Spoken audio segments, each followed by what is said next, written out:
What is up, RotoGrinders? It's 5 o'clock on the East Coast. 2 hours of nonstop NBA DFS conversation starts right now. You get the Taylors later on. You get Taylor Smith. You get Taylor J. Zwayrch coming in around 6:15 or so. Of course, Kevin Roth will be holding down crunch time.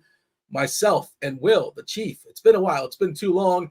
We're going to be breaking down today's slate for the next hour and 15 minutes until we yield to crunch time. Perfect amount of games. Right out the gate, Will, my soapbox. I can't believe the slates will never do it, but like this is the perfect slate to kick off the last game. Here's my soapbox, man. Why is the Phoenix New York game included in the slate? It's 2 hours after everything else, right? It's a 9-game slate. 7 of the 9 games start between 7 o'clock and 7:30, and then there's an 8 o'clock game, right? I think there's one 8 o'clock game. Yeah, and then 2 hours. We got to wait 2 hours to watch.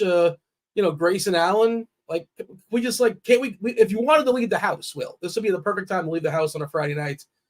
But maybe you can't, because who knows? There could be some last scratches. Tibbs can be doing something funky.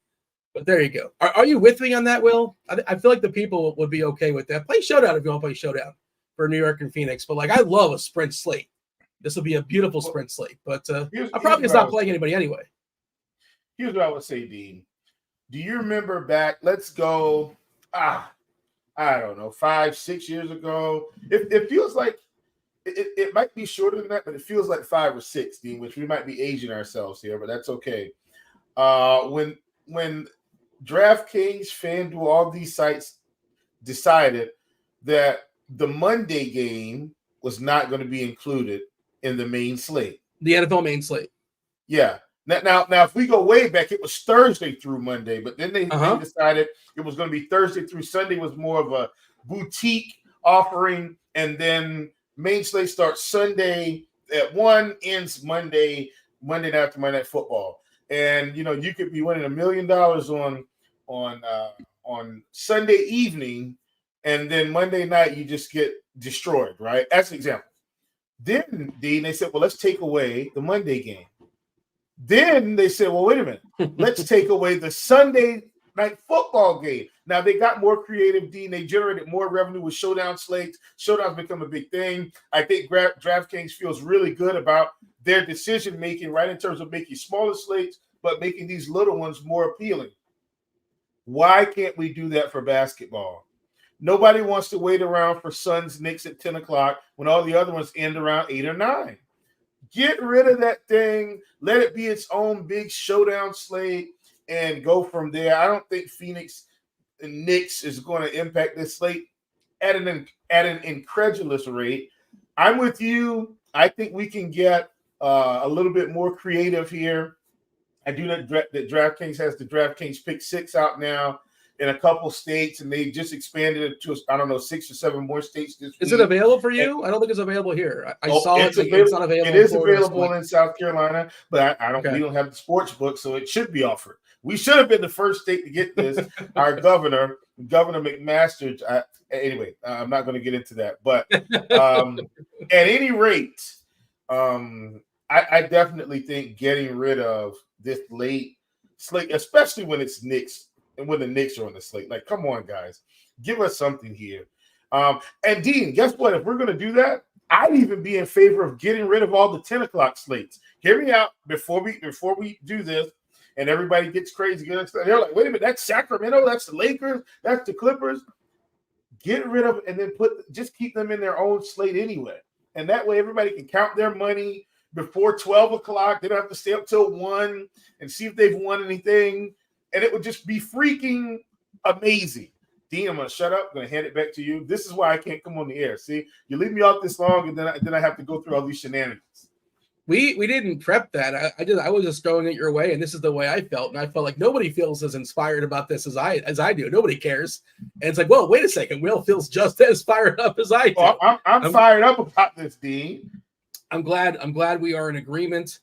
Do want to say what's up to the chat. Chat, kindly hit that like button. Do subscribe and turn on those notifications. You picked a good day to join us, not just because it's a fun basketball slate, despite the fact we got to talk about Phoenix and New York, but it's a Friday Discord giveaway over there in the live stream chat channel, rotogrinders.com/Discord live stream chat. Producer Devin just thumb up his comment, and he's going to take your name, take your screen name, and throw it up on the board, throw it up on the wheel. We're going to spin that wheel around 6 o'clock on the East Coast, give or take. We're going to pick 2 individual winners. 2 individual winners are going to win themselves 1 week free of RotoGrinders Premium. You get all the bells, you get all the whistles, you get all the projections, you get the articles, you get the expert picks, the tags, and not just for basketball, football, baseball, all the sports. I know there's no baseball right now, but you know what I'm talking about. By the way, one of the big edges back in the day, you kind of referenced it, you kind of reminded me what it was like. The main football slate was Thursday to Monday. One of my favorite edges was like throwing out a bunch of contests, a bunch of head-to-heads on Thursday. People love their instant gratification, Will. They can't help themselves. And they can't help themselves. They have to watch the Thursday night football, no matter how terrible it is. So people would like game stack, Colts, Jags, when it was like a 35 total, a Thursday night, just so they can see their name up in lights for a couple days. It was amazing. Like, they would play inferior plays just because they want to watch their players play. They can't just sit there and take a 0 on Thursday. Yes. I'm so glad you mentioned this because it's beautiful, wasn't it? So now let me give you the flip side of that. That's also right the beauty of the late night hammer. That's where it comes in. Like, people want all the early games, and it's like, yeah, just let me get my points now. And then the late night hammer comes in sometimes. I've won many a contest on the late night hammer. Now I think my most sweatiest, this was my most sweaty 6-figure win, was Giannis was playing. I can't remember who he was playing. I can't remember. Maybe the Warriors. But on the early slate, it was like Charlotte and Washington. And I ended up stacking that game, and it went nuts. I mean, just berserk. This is when Bradley Beal was still there, by the way, which was just last season, the year before he just got to the Suns. But, I mean, this game went nuts. I mean, I feel like everybody in the game had 50 fantasy points. It wasn't quite that many, but, like, most of them were in the 40s and 50s. And I looked at my lineups, and I said, oh, my goodness, like, this is amazing. I said, I think I'm going to win this thing. And then all of a sudden, out of nowhere, Giannis just starts creeping up, and I'm looking back, and I'm like, well, wait a minute, how many points am I ahead again? And Dean, they ended up, I think they were playing the Orlando Magic. They ended up blowing out Orlando so bad they pulled him early in the 4th. If the game was any tighter, Dean, I would literally be falling from the Raptors. So I'm saying that to say the Midnight Hammer does have its advantages if you've got the stomach to wait for it. But I still think they should get rid of it. Like, if it's a situation where there's 3 or 4 10:30 games, like after the 8 o'clock games, like, don't punish people. Just cut that thing off. All right, back to you. On this very show last night, myself and TJ were advocating just play players in the 10 o'clock time slot, 10 o'clock and beyond, just the way they kind of the slate lined up. And that's one of my main lineups. That's what we did, and we almost got there. We're very, very close to having a big night. It was a nice night. We needed a couple more points out of James Harden and Kawhi, but the old stacking up the old 10 o'clock games and beyond. Obviously, not doing that tonight. Really can't do that because there's only one game. Big news tonight is we're waiting for. There's a lot of rematches, right? San Antonio's playing the Lakers once again. We saw LeBron sit out last game. They're giving him a calf. He was just resting, I think. I assume it was just a rest deal because he's been questionable play all season long. It was the back half of a back-to-back. They played overtime the night before. So I feel really strongly that LeBron plays. We'll see. Stay tuned. Also, Anthony Davis is questionable too, which I was shocked that he played last game because he was legit injured and hobbling, but he played. Wouldn't shock me if he sits tonight, but I think LeBron is pretty much in. But we should get that news. Is that 7:30 or 8 o'clock? I think that's 8 o'clock, isn't it? No, that is 7:30. For what? Yeah. Well, that's the other interesting thing is because Vegas had San Antonio as a 2.5 3-point dog at home all day, basically. This is what it was a couple days ago, and then one ended up sitting, but it's 7, right? So 7 is telling us that they're playing. Right. Yeah, I need usually them both to play, Dean. My pockets will thank them, and here's why. I think some people were asking about pick 6 plays and all that stuff. Guys, I have plays every day. Just cop in the prop shop. I've got tons, but I will go ahead and give this one out. I'm taking LeBron James at less than 8.5 rebounds. Hopefully, he doesn't come out and burn me tonight. But I definitely like that one. If you're on underdog, if you can still get this one, they had LeBron James at a double-double. So I take him at less than a double-double as well, if you still got that on underdog. But so I'll go ahead and hand that one out now since we're talking about it. My primary is LeBron James, 8.5 rebounds. I want less than that projection. And if you guys are RotoGrinders premium member subscribers, you can actually look at our premium projections and just get some ideas about how you might want to handle slates. We do have LeBron projected for 8.26 rebounds, which is obviously less than 8.5. And then if you check that versus, the odds on the sports books, just to kind of give you an idea. Hold on one second. I'm trying to pull this up because I can sort it by person here. We've got LeBron James at 8.5 rebounds. He's on DK's minus 125 for the under, minus 105 for the over. And on Pinnacle, if you guys are looking at that one, he's minus 146 on the under and plus 111 on the over. Feeling pretty good about that one. Definitely like LeBron James, less than 8.5 rebounds. All right, Dean, back to DFS. Should mention, you're talking about the prop shop. Most people are aware, but if you're not, RotoGrinders.com/Discord, Chiefs prop shop. It is free. Anybody can join as long as you have, a screen name. You don't need a paid RG account, just any RG account. Yeah. And while we're here, let's also mention the props and pick'em package. The experts at RG Projections, the team, what they do is they take the premium stats, they go through them, they comb the market, look for any inefficiencies. Using that model, you can easily see which lines are off, where to find them, and how likely the prop will hit based upon the tool. Go ahead and check out the link in the description for more information. We're going to get to this game, but your Charlotte Hornets, you might be suiting up tonight for the Hornets. I think they're down to 8 bodies, if I'm not mistaken, because PJ Washington, who was questionable, has now been ruled out. Mark Williams, who was doubtful, has now been ruled out. Yeah, we knew he was. Yeah.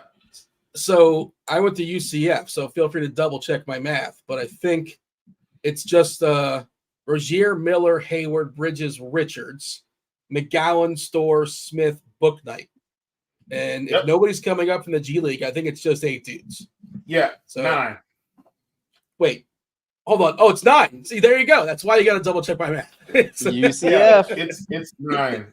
It's 9. But Dean, the point you're trying to make is they're very short-handed, and I think we're all going to agree.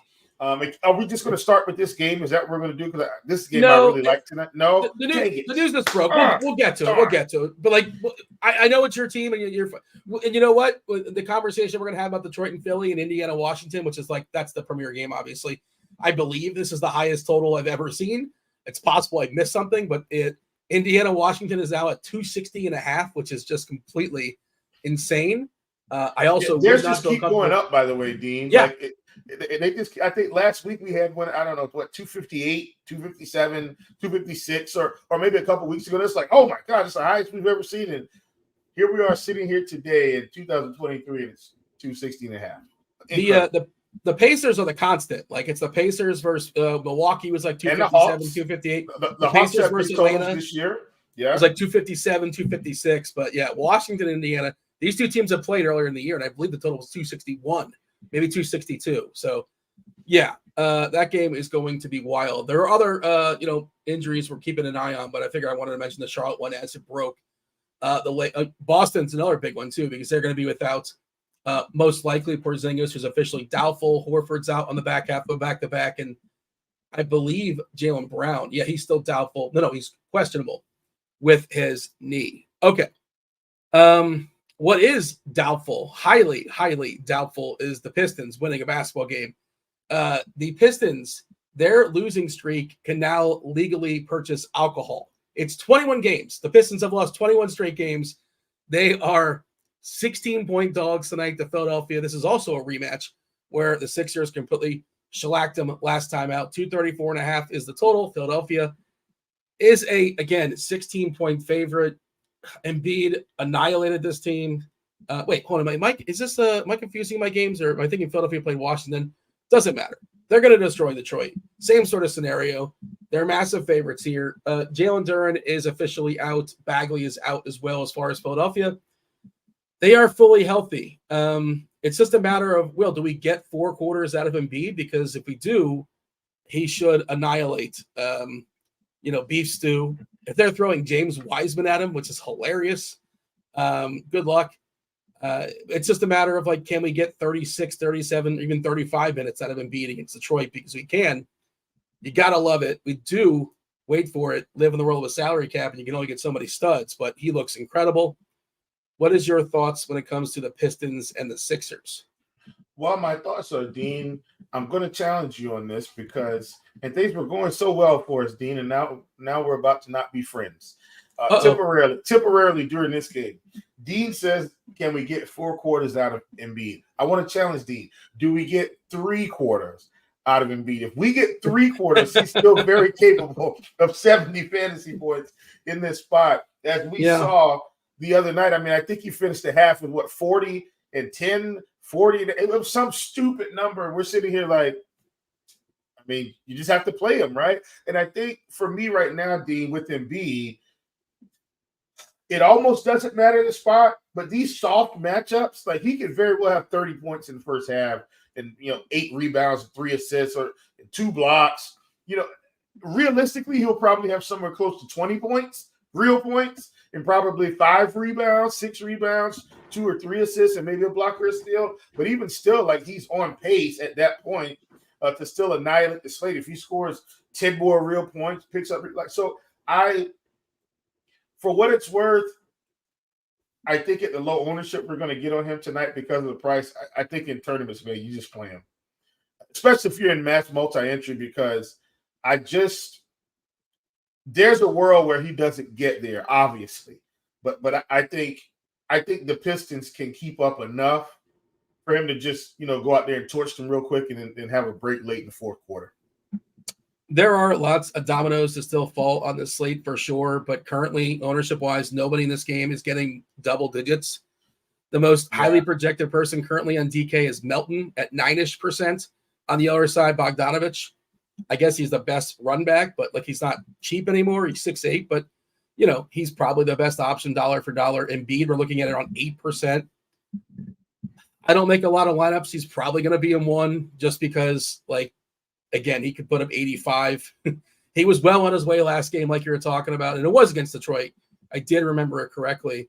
And I don't play he did not play a second of the fourth quarter. He still put up 67, DK 41 and 11.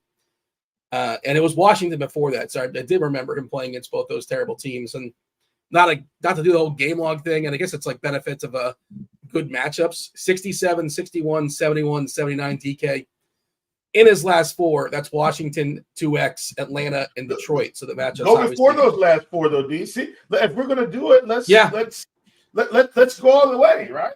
Okay, so some good matchups: Washington, Atlanta, Washington, Detroit, Lakers 68, OKC 71, Cleveland 68, Brooklyn 64, Atlanta 55, Boston 42, Indiana again 68, Indiana again 61, Boston 54. Washington 75, Phoenix 47, Toronto 56, Portland 81, Toronto 63, Milwaukee 40. Bro, he's just beating up on everybody. His floor is 45 fantasy points right now. It's insane. It's so insane. Do you like anybody else on Philly? I like Maxey a little bit. In large field stuff, it's not hard to get over the field on it. 5%. He was disappointing this last game versus Detroit, but there's a world where it kind of flips and he puts up the 45 points in a bucket against Detroit. There's not going to be somebody they're going to throw out there and stop him. I think he's certainly, tournament worthy, but beyond that, I really can't see I'm not making a priority out of Tobias Harris or Melton is fine, but kind of a glue guy. Detroit, anything in Detroit? Bogdanovich, Cunningham's too expensive, I think. Detroit, it is what it is. If somebody from Detroit beats me tonight, guess what, Dean? I clap my hands and say, hey, good job, buddy. You got me. I'm not playing anyone from Detroit. But what I will do, Dean, is I will squeeze in another fantastic prop offering, if you will. I might have one for almost all of these games, so I will just try to give one out. Give it to the people. They want to move on. Out of this game, one of my favorites, I do like Joel Embiid at 11.5 rebounds. I like that one more than 11.5. But because Tobias Harris went through a bad scoring stretch, we're getting him at 14.5 real points. I want more than that projection as well, Dean. That's my main target. So at 14.5 points for Tobias Harris, while he might be, while his play on the Philadelphia 76ers may feel like it's just blah, I do think 14.5 is a little bit too low. Once again, if you're subscribed to our premium projections, you will see that our projections have him around 16.5 points. And even outside of that, the odds are going to agree. That's Tobias Harris, 14.5 points. We want more than that projection. I went to UCF. I'm not sure the difference between 9 and 8, but I do know 16.5 is greater than 14.5. That I'm pretty confident about. Yeah. Listen, no guarantees, but we put out what we think is good, and we roll with the results. Both these teams, by the way, are on the front end of a back-to-back. So if it is a blowout, maybe we get these guys resting a little bit earlier than they normally would. Front end tonight: Detroit, Philadelphia, Charlotte, Atlanta, the Pacers, and the Knicks. The only team on the back end is Boston, and they've already kind of done stuff accordingly, resting Horford, probably getting Porzingis out. I think he's officially doubtful. And Jaylen Brown is questionable too, so Boston could be pretty tight. Did we get something else as far as news? That's for tomorrow. Anthony Edwards is questionable with his hip. All right. Let's move on. Let's talk about Indiana and Washington. This game is just going to be spectacular from a DFS perspective, if nothing else. 216.5 is a total. That's right. You heard me. 216.5 is a total. It's high, and it's I was going to say tight, but kind of it's a 10-point line here. Indiana 10-point favorites here on the road in Washington. Jalen Smith and Nembhard are out. Jordan Poole is questionable for Washington. Shamet is also out. Do we have an if-then for Jordan Poole? I know we have some if-thens set up. We do. That's the important one to me, like in this game. Look, not that Jordan Poole's been spectacular this year. Terrible. But still, that's a few more shots, a few more minutes, a lot of things for a few different guys in this team, probably like Kispert and Coulibaly, excuse me. I said Coulibaly. I don't know why I said it. Coulibaly, maybe Gallinari. Like, I just think it opens it up for a few of these fringe guys. Highest projected owned player in this game, by the way, currently is Miles Turner at 20%. He should absolutely annihilate this Washington team. They are setting records with their ineptitude as far as rebounding the basketball. There's just horrendous at many things. But if you're to say the worst thing they're at is probably rebounding the ball. If we do lose Poole, Kuzma will be a positive DK value. I think he currently is right now, isn't he? Is he not? Let's see. RG values. He's actually a slightly negative value, but so he would improve if we lose Poole.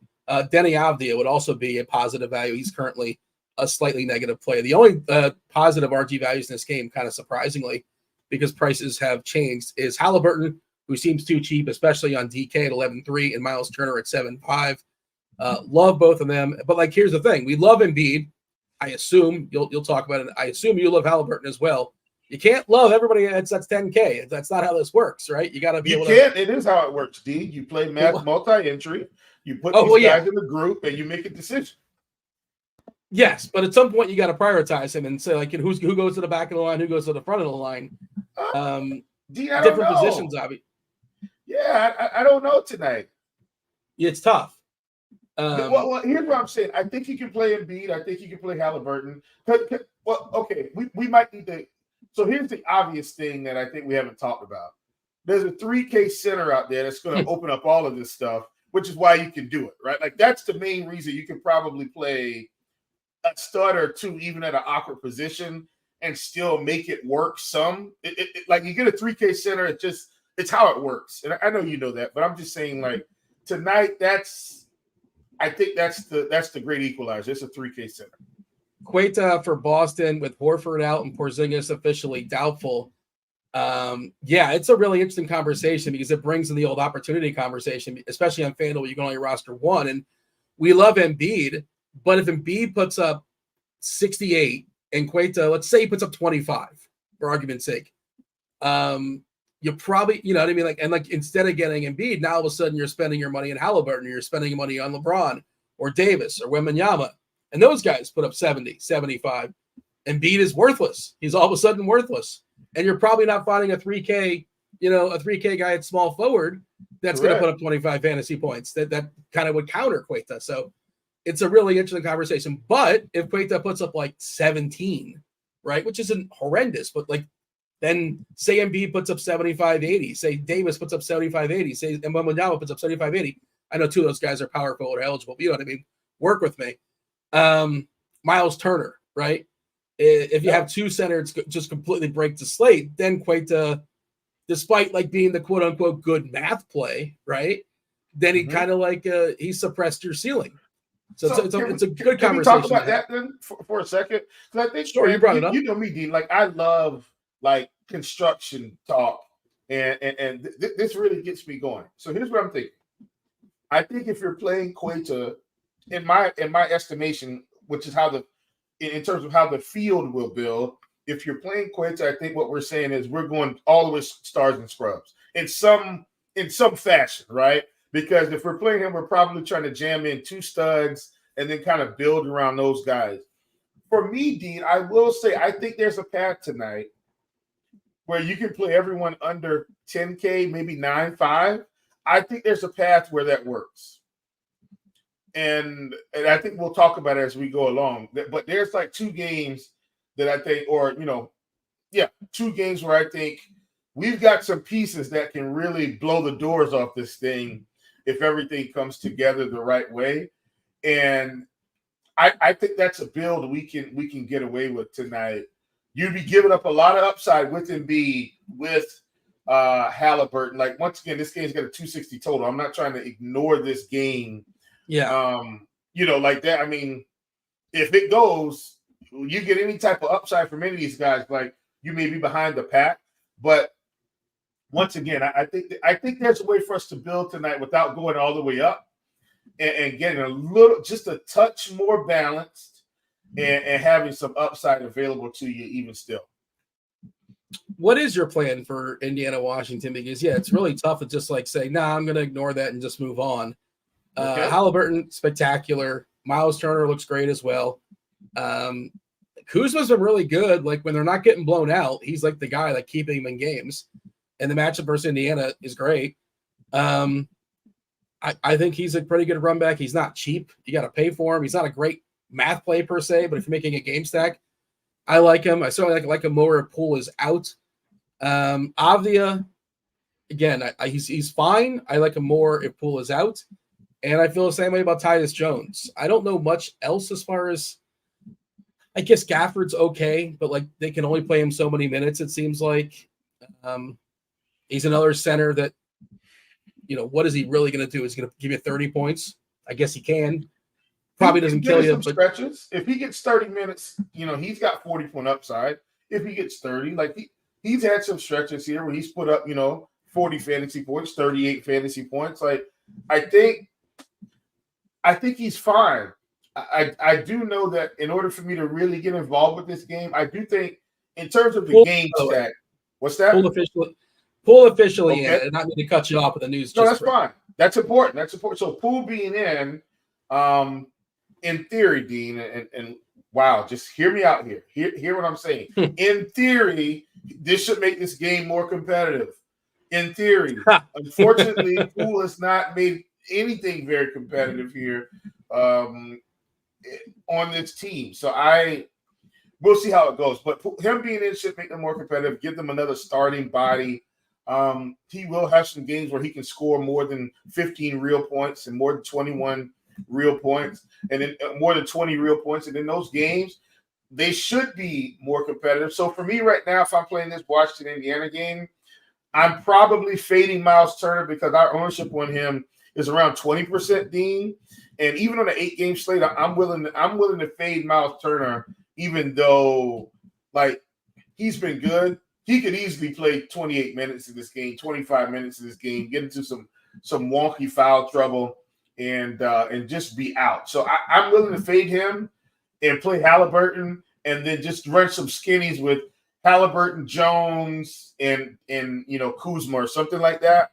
Once again, highest total of the night. I'm not advocating that you fade this game, but I definitely, in terms of game stacks, it was my favorite earlier today, and it still is because of the total. But the pieces don't fit together as good as some of these other games. But once again, Halliburton, I think Halliburton, Gafford, and one of Denny, Kuzma, or Jones is probably the run back, in my opinion.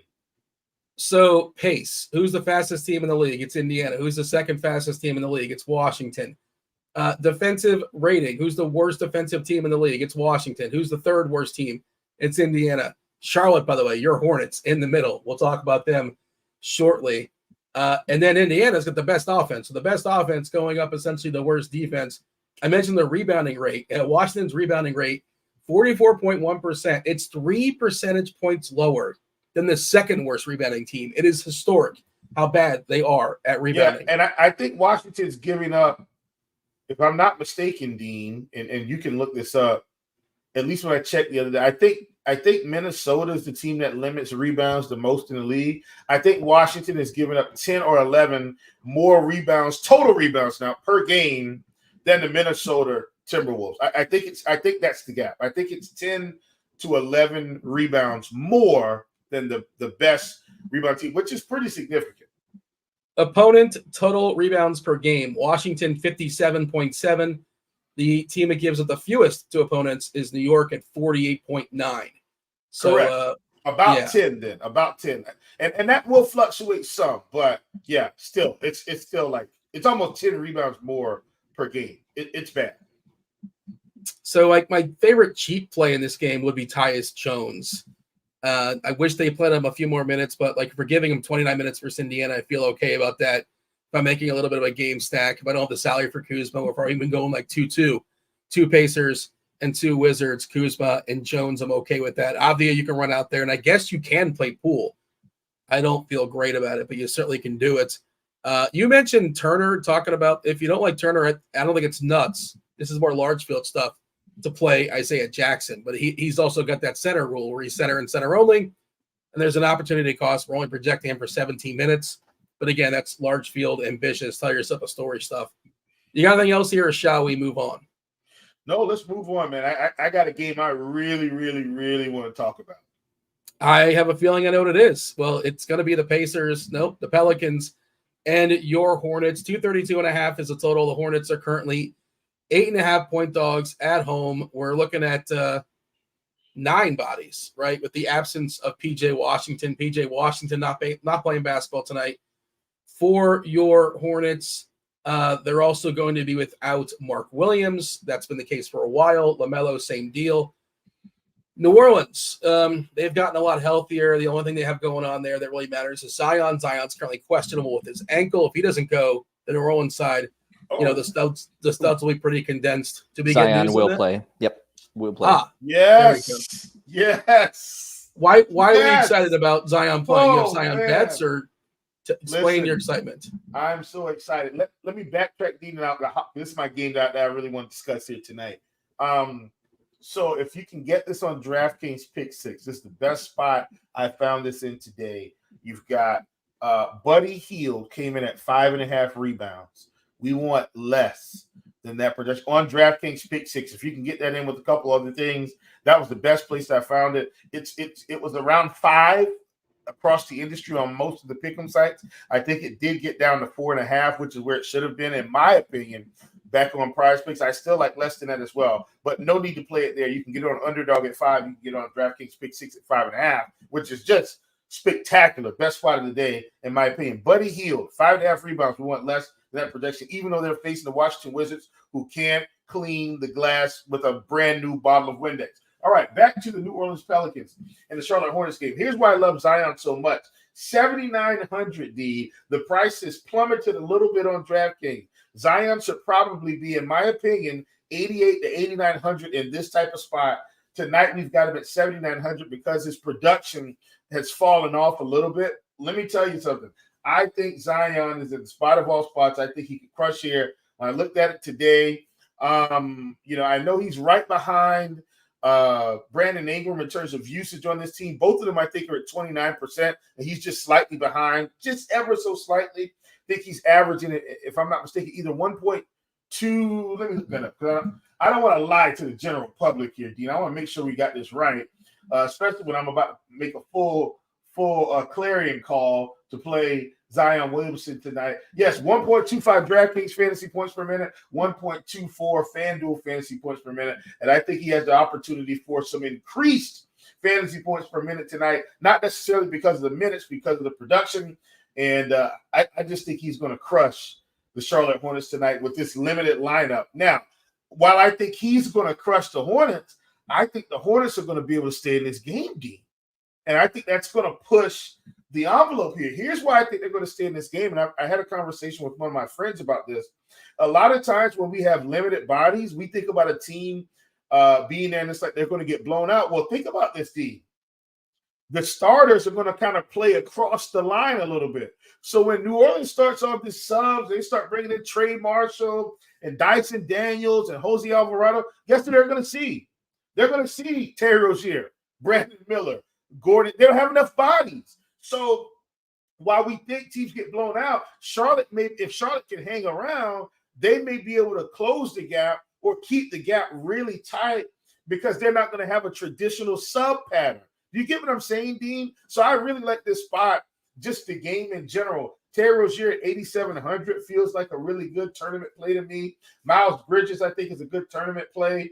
If you want to get, really freaky, you can throw some JT Thor in there at 3,400, Dean, and get off of some of those Quinta shares, and I can still play Embiid and some of these other guys. So I think Charlotte presents us a unique opportunity to play some middle of the road plays.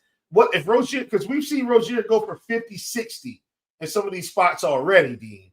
And we already know he's going to play 35 to 40 minutes again. If the game's tight, I'm expecting Rozier really to hit that 50 to 60 point threshold. And then if we can get somewhere in the 40s for Bridges, somewhere in the 40s for Hayward, then I think we're looking at a really unique game stat now, because I do really like Zion. Zion's one of my favorite tournament plays on the night. And I can get him and add in some of these Charlotte guys, especially, like I said, if we consider Thor or even Ish Smith. I know the projections team will take care of it. But just this game in general, I really like it a lot. Total's 232.5. That's a great total. It's just we got a total of 260.5, which makes it look terrible. But 232 with a limited lineup, they got to play 9 bodies. I'm telling you, I love this game for Charlotte. Love Zion on the other side. And then I'm going to close it out with this team and let you take back over the hosting duties, because I feel like I'm hosting. Zion Williamson, 22.5 points. You know I want more than that projection tonight. Get that one in. I feel like I got a prop from every game tonight. And I don't actually. I think the next game I don't have one. If we went Lakers Spurs, no, I do. That's LeBron. Never mind. I do probably have a prop from every game on the slate, which is crazy. Anyway, back to you, Dean. James Johnson, remember the neck tack? James Johnson, he's available to play tonight for the Pacers. That's an interesting note. He will not be playing. I can assure you. I don't know if he will. Yeah. Per Coach Carlisle, he is available, but yeah, I mean, if he plays, I can't imagine it's much. Did want to make a correction. It looks like a couple of the G League guys for Charlotte are going to be available. At least we're projecting a couple minutes for Nick Smith and a couple minutes for Leaky Black. So I was not accounting for them, but the rotations should still be really, really tight. 38 minutes were given to Rozier, 36 to Miller, 36 to Bridges, 34 to Hayward. Right. That feels 34 right. to Richards. The main 5 should get a ton of run. I think Richards got almost 40 the other night. Yeah. You mentioned JT Thor. The issue with him is just like he does not score fantasy points. We are giving him 24 minutes, but he's like a 10%. He's Tony Snell. Hey, look, if you can get a Tony Snell career, you stick around as long as he did, and you cash those checks, good for JT Thor. He should aim for that. I'd love to be a version of Tony Snell in the NBA right now with all this TV money they're getting. It's incredible. I'd happily sit on the end of the bench and come in and play 20 minutes with no production and go. And I just, thanks, guys. Good run. I'll wave a towel. I'll slap whatever. Slap somebody in the back, in the butt, whatever it takes to be a good team player. I'm on board for that. I'll high five whoever. My only issue with Zion, you're talking about his points. He better score those points because he doesn't do anything else. He does not do anything else. He's not going to get you assists. The rebounds aren't enough. He does assist. Not enough. He doesn't. So you're correct. I will agree with you. He doesn't do anything in the peripheral categories enough. I agree. Like I'm on your side here. Like in my opinion, Zion should be able to average 7 to 8 rebounds a game. Like in my head, right? It's like, come on, guys. Like, and look, I'm not saying full double digits. He doesn't play center. He's athletic, but 7 to 8 rebounds, you should be able to average 24, 25 points and 3 to 4 assists. Like, I think that's reasonable. Now, if you look at the box score, Dean, he has gone on a tear with assists this year. He's been hitting 5 to 6 a lot of games. Like, I think that's reasonable to expect against a bad Charlotte team or a limited Charlotte team, and they are. Well, McCollum's missed a lot of games too, so that's also very true. Also very true. So yeah, we'll see what happens. But listen, Dean, I think he could score. Like we saw him against Minnesota score 36 points. I'm not saying he's scoring 36, but Dean, like he could score 36 tonight. This should be a scoring frenzy for him against the Hornets. Anything else we should say as far as this game, or shall we move on? Those 3 games are both really, really good. I know some nights I advocate for, just chill, wait for news, don't play anybody in the first half hour. This is not that night. This is not that night for me. And again, we talked about it being potentially a sprint slate. It's a 9-game slate. 7 of the 9 games start within the first half hour. 7:30, they're all locked in. And then there's 2 more just kind of hanging out. And we'll talk about the New York Phoenix game soon enough. If you guys are just joining us, we are doing a giveaway today. First of all, hit that like button. Welcome. Subscribe. Turn on those notifications. Do all those things. And also jump to the Discord channel. You can get yourself a week free of RotoGrinders Premium. Which got well. Dean, Michael Townsend. Okay, this is good trivia before we move to Derek, go ahead. Derek told him. I was going to say it was Ayo Dosunmu from Chicago. He played like 20 minutes and had no stats. And I was going to plug that. Derek, you gotta let us get our trivia game going here. We might have been able to use that for the wheel. I'm kidding. I'm kidding. But yeah. All right, D, back on track. My bad. Get over in the Discord and thumb up producer Devin's comments. He's going to pull your name and he'll throw open the board. We're going to spin the wheel. And if your name pops up, you get yourself a week free of RotoGrinders Premium. The Lakers, the Lake Show, they've hung around in San Antonio for a couple days. They're running it back. 234 is the total. It was a 3-point line a couple days ago. Now it's a 7-point line, which tells me it seems very likely that LeBron plays, despite the fact he's questionable. Probably Davis playing as well. He's officially questionable. And Taurean Prince is questionable today. Midday downgrade for D'Angelo Russell with a headache. He's got a migraine. So the whole Lakers team is questionable, Dean, by the way. This is not an exaggeration. Vanderbilt is questionable. Did I miss anybody? Reddish. Yep. Reddish is a knee. You missed everybody. They have enough wings. The whole team. But not that we want to play the likes of Prince or Reddish or Vanderbilt's officially probable. Maybe this kind of stuff would help out Austin Reeves. Probably can get a bump if Russell gets the boot. I don't know if they would start him, but like once he enters the game, he would basically stick around. They might start another wing like Max Christie, who you don't want to play. San Antonio, they are good to go. They're fully healthy. They're not going to have Charles Bassey the rest of the season. He's got an ACL. This matchup for the Lakers is spectacular. We saw Wembanyama was just incredible last game. He puts up these stat lines that are just, video game style. The 5, 6, 7, 8, 9 blocks he has access to in some games. He can hit threes as well. I mean, they better play him. Like the Spurs needed something good to come out of the situation. And to be honest, I love Pop. Like I think Pop's one of the greatest NBA coaches of all time, and not just because of the winning. Not just because of the winning. Like you just need to go and watch some of his other stuff and just hear him talk about philosophy and caring about people. So I like Pop as a coach. But players seem to love him. Yeah, but here's the thing, Dean. When you get what we feel like, and I'm saying this cautiously for now, until we see what we feel like is generational talent, they weren't going to be able to play this guy 28 minutes, Dean. Like they were going to have to unleash him at some point, right? Like he's got to get Rookie of the Year. Like when you know what I'm saying? Like certain things have to happen. You hold him back, and if they would let a guy like Scoot Henderson win Rookie of the Year in some weird fashion because they didn't play him enough minutes, I think the front office would be after Papa on this one. So kudos to them for saying, hey, let's get him 30 minutes a game, mid-30s.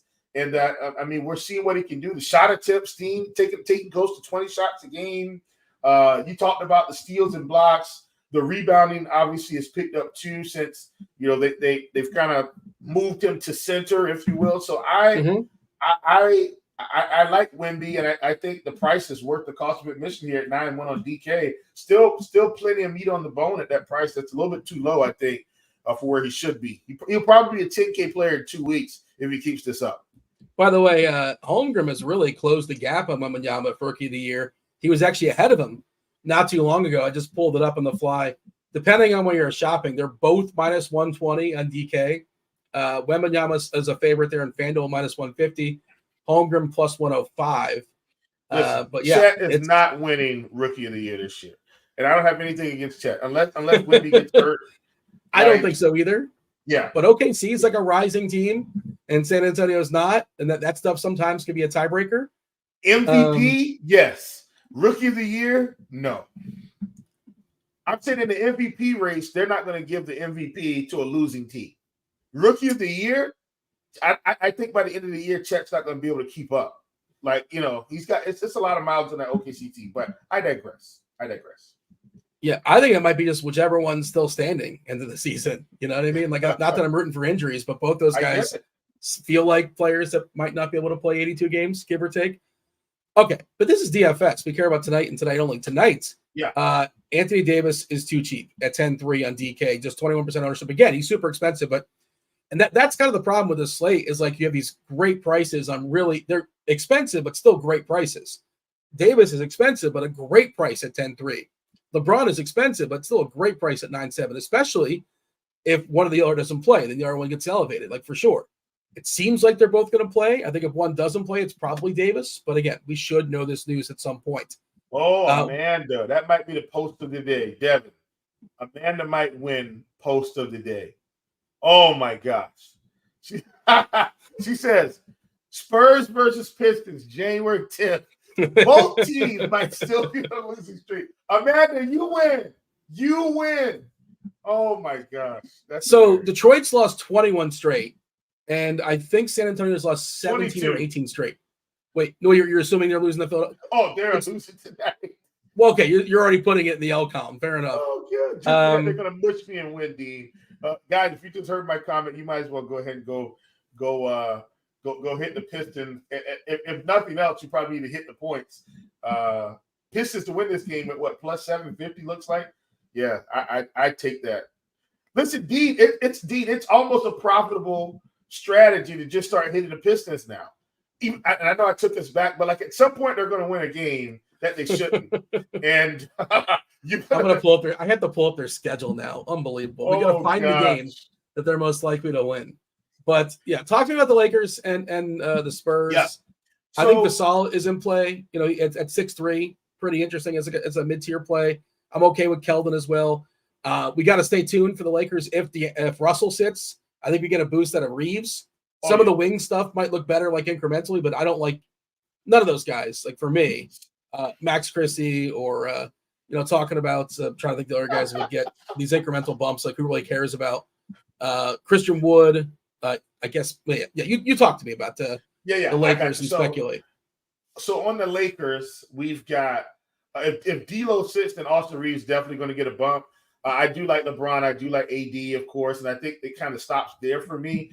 What I will say, Dean, is, man, the industry as a whole, I feel like we've been down on AD so long because we've been calling him Mr. Glass and, paper mache. Like, we've called him all kinds of things. But, Dean, all he's been doing is he's just been going out there raking up fantasy points night in and night out. And I've been playing him, Dean. I've been playing him since he's been in the 9K range all season. At 10-3, I love AD.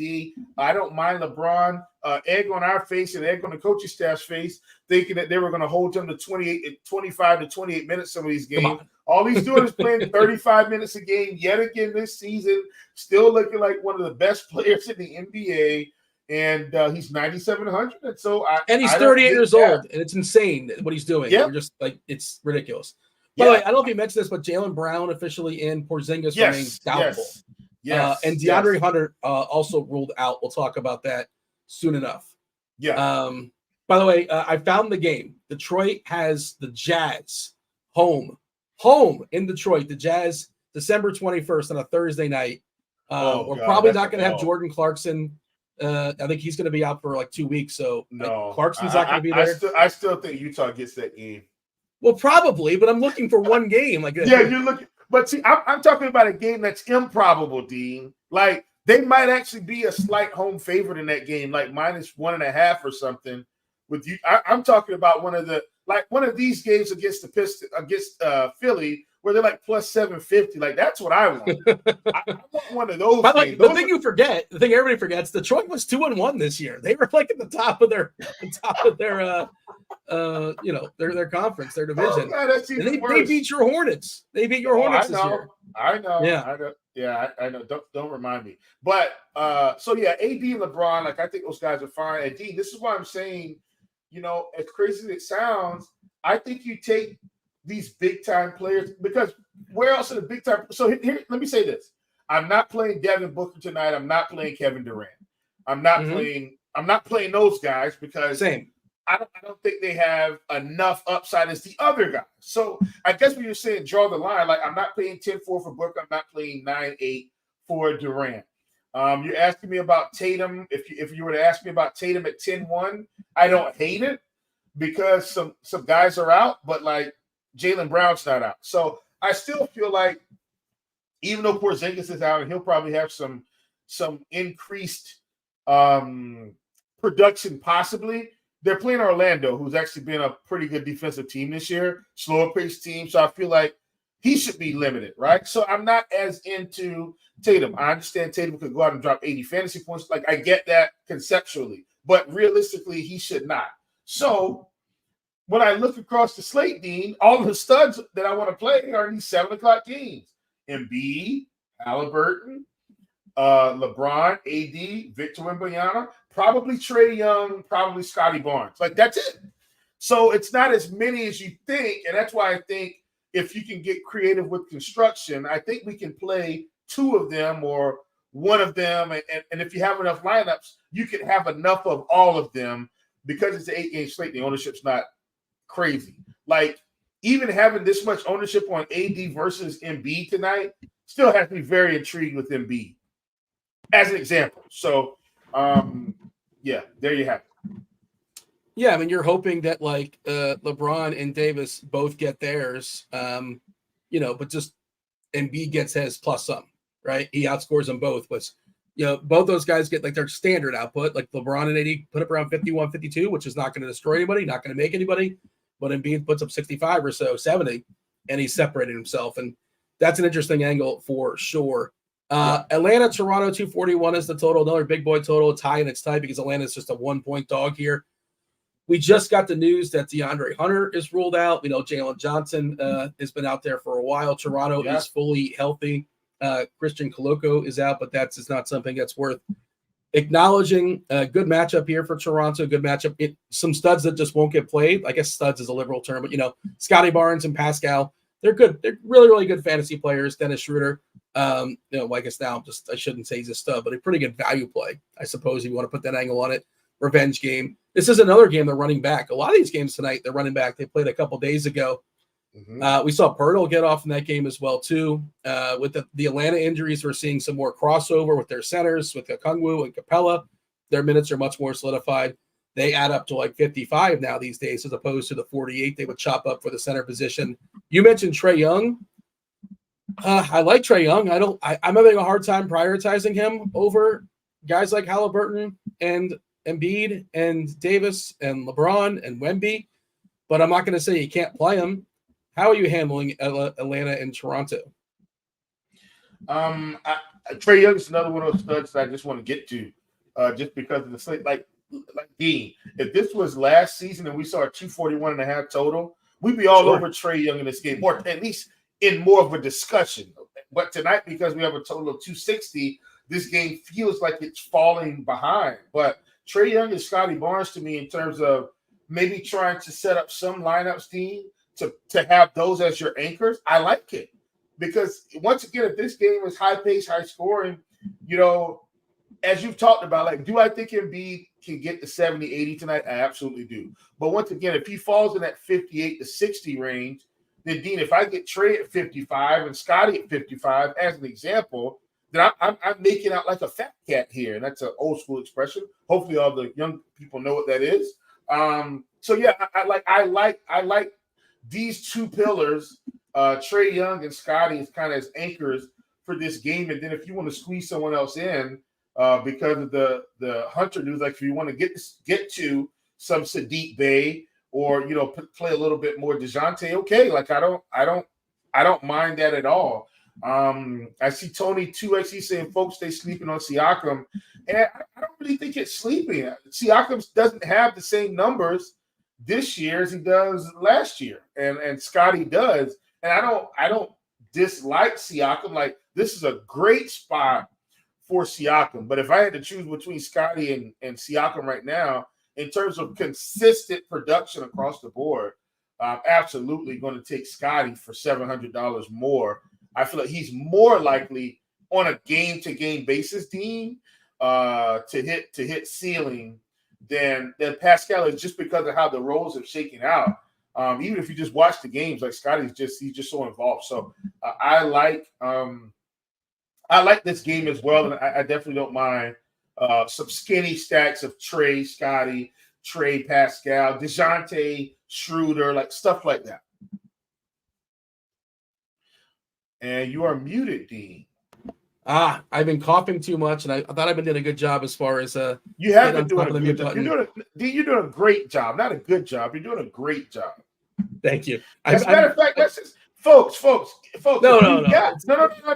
Wait. Folks, if you've got the clapping emoji, I don't think D gets enough respect around these parts. Do you guys know? For those that don't know, I'm going to ballpark this, Dean, and you can correct me if I'm wrong. Yeah. Dean has been anchoring the flagship show Too long. 7 years.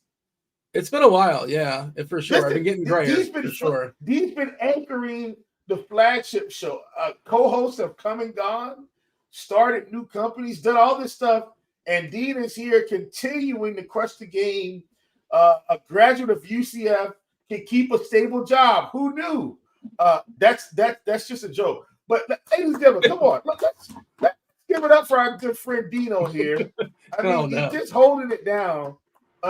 Thank you, Dean. Seriously, and Dean, I'm like, this might seem funny, but I really do mean this, Dean. Like, you've really been holding this thing down for a long time, man. And so I just want to commend you. I won't catch you, but hopefully I can have the career that you've had in the industry for sure. Oh, you're gonna fly right by me. But thank you. That was kind of you to say. And you just name a name in the industry. It's a pretty good chance I did a show with them at some point. What I was saying, you guys didn't hear it. Scotty Barnes, 1.33 fantasy points per minute on the season. Pascal, and to make your point, 1.12 fantasy points per minute. So Barnes has certainly been better fantasy points per minute in the season versus Pascal. If you're just doing like the old 1v1, you're shopping around. Anything else as far as Atlanta, Toronto? We should probably fire up the giveaway here. I did say 6 o'clock on the East Coast. I would imagine Devin has been compiling those names. Have we officially cut the people off? As we've already given out the warning several times. I know they like to come in as late as possible, but I think we've hit the deadline, right, Devin? We cut them off. I think that can officially be the deadline. You're vamping an extra 10 more seconds to give people a chance. So we have the giveaway ready to go. All right. Any guesses for color for on this lovely Friday here? Green is the chalk for me. I'm going to go with green. I'll take yellow. Okay. Give me. That's the closest thing they've got to gold. So I'm going with yellow. Riding double yellow. Double yellow. All right. I got the green, blue Quinella box. That's blue. All right, we got the blue. I think that's blue. That's blue. Yep. J. Lemont 07. Congratulations. I will reach out in Discord. Go ahead and remove that. And we'll go ahead and get the second one. All right. So that's blue. J. Lemont. Green. Congrats. We do these pretty much every Friday. Almost. Secret third. Yep. I faded red. IT2. Congratulations, everybody. We will we'll reach out to you in Discord. We have to make sure you... Little clap for Dean, ladies and gentlemen. Yeah, another one for Dean. Yeah, why not? All right, let's move on. We have, I think, 3 games left, right? Nobody's commended me for my brilliant time management in this. Well, this slate is pretty front loaded, right? Orlando. Somebody asked, by the way, about Murray in that game, the Atlanta game. We didn't really talk about Murray. We talked about Young. We talked about the other pieces on Toronto. Did you have a thought as far as Murray in that game? I know we're going to jump ahead, but I did want to get that out there, Chief. Any interest in DeJounte? Yeah, no, seriously. So, yeah, and I think I did mention, like, I mentioned it in passing, but Okay. I think making some anchors from this game, Trey Scotty, Trey Pascal, Trey Poto, DeJounte Scott, like that type of scenario, if you really like this game like I do, I think using some of these guys is, when I say anchors, I'm not saying 100%, but 2 from this game, a big piece, another big piece, and building around that, I don't hate it at all. Do you have any lock buttons on this slate?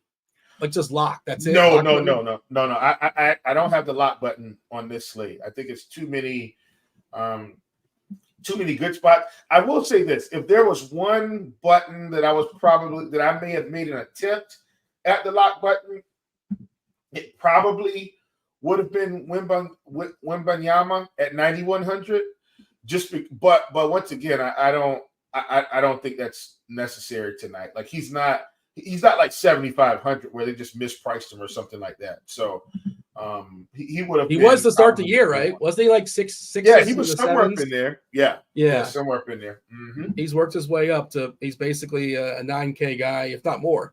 And he's still just 21 years old. It's incredible, and I can't imagine where he's going to be in several years. Just breaking DFS. What do you got? Last thing, because I know we got 1, 2, 3. We got 3 games left, right, Dean? 3 games. Sort of. I mean, in theory, but like that New York game is being played in the forest for me. Yeah, we'll make it. We got 3 games. Let me say this: if Victor Wembanyama, Dean, can put any weight on his frame, and what I'm saying is, if he doesn't have to be Anthony Davis's size, okay, or LeBron's size, if he can just put the weight, the muscle weight, not the if he puts on muscle weight, he really will probably be unstoppable and will probably be the next face of the league. Like that's where we're headed, I think, if he gets there, because he is thin, and Kevin Durant has stayed thin. That's just his game. But if Wemby puts on some muscle weight, it's going to get ugly. Like he could really be a dominant force, and then they get him a little bit more help in San Antonio, where he can, it could get ugly. So just wanted to mention that as well. All right on cue, Markelle Fultz was ruled out. There was talk of him potentially coming back tonight. Not going to happen for Orlando. I wouldn't come back against the Celtics and Drew Holiday either. Just Cole Anthony can just roll right on out there. Give me another day, Coach. Give me another day. Yeah. Well, one more day. Carter is still out. Boston, Porzingis. I'm assuming we're not projecting him in because he's officially doubtul. Nah, he's out. Cornette's not playing. Banton's not playing. 2 fringe guys that wouldn't really play. I guess Cornette would get some run if Horford didn't play, but that also kind of solidifies one of the chalk du jour plays because Boston's without 3 of their bigs. We're assuming Porzingis is going to be out, Horford's going to be out, Cornette's going to be out.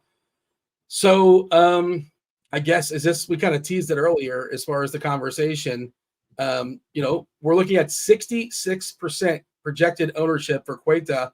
And it's really hard to project him, like as far as even what his rates are going to be, because all his rates are playing with dudes that like he's, scrubs and playing garbage minutes. Basically, that's been his minutes this year. On the season, we're talking about a 30-minute sample size, 1.12 DK points per minute, an 18% usage, a good rebounding rate. But again, is he starting? Do we think he's starting? He's probably going to start. We're projecting him to start. If for no other reason, like I'm looking at the big dudes in the team, like who do they even have? Not Pritchard, I guess Lamar Stevens. Maybe he's interesting. Who's like not popping as much, but maybe if he starts, Lamar Stevens, another like good fantasy point minute player, in his small sample this year, 28 minutes, 20% usage, 1.17 DK fantasy points per minute. So I think he's an interesting pivot away from, and I'm curious if you have thoughts on it. Brissett, I guess, is another guy you can play some center. Otherwise, we can just play small here. Holiday, White, Brown, Tatum, and we're guessing Queta draws the starts. But like, yeah, not to put him in the front of the conversation, but that is a big decision point in the slate. And we kind of touched on it earlier as far as opportunity cost. And if he gives you 22 fantasy points at 3K, it's not killing you. But what if two centers just, put up, or what if like Pirtle puts up 55 and B puts up 75? A guy that's like 6K, well, Capella puts up 55. It's so much better, right, than Queta. So how are you handling that situation in Boston in general? So let's talk through this, D. So to me, all value isn't created equal. In terms of value, I do view center value, cheap center value, when it's mid-price, way better than like a 3K guard. Because I feel like they have more options to get there. Like, I feel like centers are more likely for rebounds. I feel like they are more likely for blocks, and more likely for easy buckets around the basket. So do I think Queta is going to score 20 real points tonight? Absolutely not. Do I think he can score 8? Yes. Do I think Queta has 15 rebounds tonight? No. But do I think he can get 8 to 10? Yes. Do I think he has 5 assists tonight? No. Do I think he can get 1? Probably. So that's kind of the range I'm in. And then lastly, I think it's just minutes. I think he plays 25 minutes here. I could absolutely be wrong. I know we've got some stuff floating out about Jason Tatum. They're going small ball and Tatum playing the 5. Oh, wow. That's interesting too. That might happen. I totally think that's a possibility. But let me say this. I think Orlando seems committed to playing Goga and Mo Wagner. And if that's the case, Orlando isn't a slouch team this year as well, Dean. Like, they could very well force the issue with Boston here, in my opinion. Like, Goga's playing, 25 to 28 minutes-ish. Mo Wagner's playing, 15 to 20. Like, they're committed to this rotation. And so, Jason Tatum very well could play 38 minutes. He probably will if the game's tight. But I still think Orlando could force them to play Queta here. And I think Queta could end up with, Dean, 28-ish minutes if things broke his way all the way. If he got to 30 minutes, I think we'd all be celebrating. But I think 25 to 28 minutes is not unreasonable. I wish he could hit threes. He can't. He has not hit a 3 in the NBA in his short stint. He can block shots. I don't think he's done it this year, but like historically pretty decent at blocking shots. The competition, it'll be like Brissett, right? Or Lamar Stevens. And like you said, the possibility of Tatum playing the 5. We do have Queta for 24 minutes, Brissett for 17, and Stevens for 13. But understand, it's a fragile projection. And if Queta doesn't start, that number is going to drop. We're projecting him to start, and stay tuned. But it's a really big number on somebody that like nobody knows really what's going to happen. And I get the number, and 7:30. So maybe we'll get the starting lineup at 7:00. Maybe we won't, but it's an interesting fade. I'm thinking about getting away from it in some lineups because 66%, if that number is anywhere near true, it's outrageous. And you mentioned Tatum with all the stars, 3% ownership we're looking at. I know the matchup versus Orlando is not great, but also a couple of their key pieces being out. You might get asked to be doing a little bit more. It is the back half of back-to-back, but I think Tatum is interesting. Again, I'm not making a lot of lineups if I would absolutely get, if I was making 150 hypothetical lineups, I'm going to get more than 3% Tatum. I just am for the reasons they're given. Orlando is not really interesting at all to me. I don't like anybody in Orlando. The prices aren't good. I saw somebody mention Goga Wataze. He can get played off the court this game pretty easily if Boston goes small. And even then, what does he play? 25 minutes at most, right? They don't give him a ton of run. 25 to 30. That's his range. Yeah. We're projecting him for 24, but you got 30. Everything's on a crack his way. But I like nobody in Orlando. I'm not playing anybody in the Magic. How about you? Yeah, I'm not really thrilled about this game. I will say this. I'm not completely afraid of Boston Orlando's has been just as good as Boston in my opinion, considering the players they have on the roster. You get what I'm saying, Dean? Like, Orlando's been a tough defensive team. They've limited a lot of rebounds. They've limited a lot of assists. Like, they've been a tough team. So I just don't like this game. That's really what it comes down to. And so I don't feel like I have to play anyone outside of Queta. I think anybody else I play, I'm just doing just because. Yeah, I mean, that's the philosophy I'm going to have going forward as this slate continues. Houston versus Memphis, 212 is the total. 212. I'm supposed to acknowledge a game that has a 212 total. Get out of here. Yep, you are, because it's on the slate. We got a 212 total, and I'm not playing anyone from this game.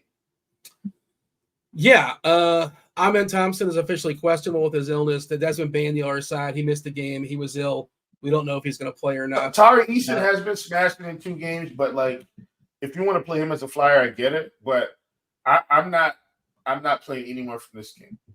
The other thing about when Eason smashes, it hurts Alperen Şengün. Şengün played 24 minutes and 30 minutes the last 2 games. I don't think they play together. Good. Very often. I need him to fail tonight, Dean. I didn't put out my props. Ooh, I'm so sorry, guys. Boston Celtics, 9.5 rebounds for Tatum. I want less than that projection. Jaylen Brown, 5.5 rebounds. I want less than that one as well. And then Alperen Şengün at 10.5 rebounds. I want less than that one as well. I'm just handing them out like free candy tonight here, Dean. Hopefully these things come through. If we sweep the board tonight, Dean, there's gonna be some happy people on this stream. I can tell you that. Going to Sizzler? Is that what we're doing? What's the go-to? What's the modern day Sizzler? If I sweep tonight, I'm going to the. Let me say this quietly. I don't think my wife is watching this. She's out and about right now. If I sweep this, I'm going to the Coach store. She wants a nice Coach purse, like everyday one, and every day, not like to show off. Just a nice standard, nice leather black, not the one with all the prints. She doesn't even really want you to know it's Coach, but she wants to know it's Coach. You get what I'm saying, Dean? So I'm at the Coach store to pick that up. That was on her Christmas list, and I've already happy life. I'm told. But you both should be trying to make each other happy. But I agree with the statement in theory, but it's not as one-sided, I think, as we try to make it. All right. Well, happy husband, happy life doesn't rhyme, so it's not as. That's why people don't say that, right? Is that how that works? I don't know. What rhymes with a husband? Happy Tom, happy mom. Well, what if your name? I just made that up. By the way. Amanda's saying Black is not playing for Orlando. Black is starting. You still don't want to play him though, but he's playing basketball this evening. But I would not advise putting him on one of your rosters. I did run a Court IQ. I was curious how many minutes that Şengün and Easton have played together this season. 14. They played 14 minutes all season long, so not a lot of overlap. And when Easton's playing great, and I'm not saying he's going to play great tonight, but that just hurts Şengün. He keeps him on the bench for a few extra minutes.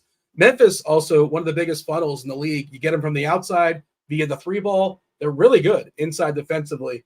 Not that Şengün can't hit a 3, but he's like, he's kind of a throwback with his post moves. Like he's got legit post moves in 2023. He can work some centers, but again, not saying you can't play him, but doesn't look like an optimal spot anywhere in that game. We have crunch time coming in shortly. Let's acknowledge the New York Phoenix game. 232.5 is a total there. Back half of the ESPN doubleheader. ESPN wants you watching this game, but Phoenix basically fully healthy. Well, we'll see about Okogie's out.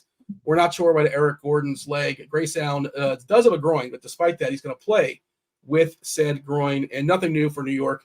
Mitch Robb is out for a long time. So sad for him. He's playing nice minutes this year too. He's been good this year. Yeah, he's been good. We're still not going to get Hartenstein fully unleashed, right? Jericho Sims still starting he most played likely. 30 minutes against Utah, put up 18 fantasy points. So I mean, he's reasonable. You can't get him at power forward. Like I don't hate it, but here's the thing: ESPN has this game, Dean, because it's the Big Three. And luckily for them, the Big Three are actually going to play tonight, which is even more interesting. I do want to watch this game from a real life perspective. I just want to see second time all season. going to work. They finally had I just want to watch it. Yeah. Is Beal really worthy of being in a big three? Is he big three worthy? When he's healthy, yes. All right. Dean, listen. He's three. He's very clearly three on a big three. Dean, I think sometimes we underrate these NBA players' abilities. Bradley Beal can go out there if he's fully healthy and score 30 to 40 points in an NBA game, which means if he went to the G League, he'd probably score 50 on a regular basis. If he went to Pro-Am, he'd be scoring about 80 on a regular basis. If he went down to high school, he would be the team. Like, I don't like to underrate these guys' abilities. Like, I understand that in a general sense on this team, he might be behind in the pecking order a little bit, but let's not act like he didn't run the Washington Wizards, even though they lost a bunch of games. Like, he was the man. And so I think if they get fully healthy, they got a shot to make some noise. And I'm not a Phoenix Suns fan by any stretch of the imagination, but I don't want to diminish what Beal's capabilities are here, even on this team. Yeah, Derek might be smelling a Beal mush. I'm not going to be playing Beal. Have at it. If he I'm not playing him tonight. Not playing him tonight. Not doing that. Do you remember Brian Scalabrine? Remember kind of a scrub for the Celtics? Yes. He had this quote. I saw the other night, and he's like, "Yeah, people come at me and tell me like, I was a scrub in the NBA, and like he was, like he knows he was, but." All those guys, 1 through 15, 16, whatever it is, are awesome. Like different degrees of awesome, different degrees of incredible. But he was like, listen, I know LeBron James is the greatest player of all time, and he's distinctly better than me. But listen, the difference between me and LeBron is not as great as the difference between you and me. Like you're worse. I'm better, so much better than you. Not. Yeah. Scalabrine was basically saying, like, listen, you're so far behind me. I know I'm way behind LeBron, but you're even further behind me. So it was interesting. But it's so true, Dean. Like, this is coming from someone that coaches basketball. Listen, man, the guy at the end of the NBA bench could walk in any gym in the country right now and have a bunch of guys say, "Oh, you suck it," and he dropped 50 on them in a YMCA easily. It wouldn't even be close. Not even sweat. It would be too easy. Okay, let's take this for instance. Like Matthew Dellavedova is playing in the NBL now. He's back playing in the Australian League. Matthew Dellavedova could walk in any gym in this country in the YMCA and just destroy a gym, and people be like, "Oh my God, this is the second coming of Michael Jordan." That's how they feel. That's how big the gap is between people that play for recreation and like the NBA. Like it's a huge gap.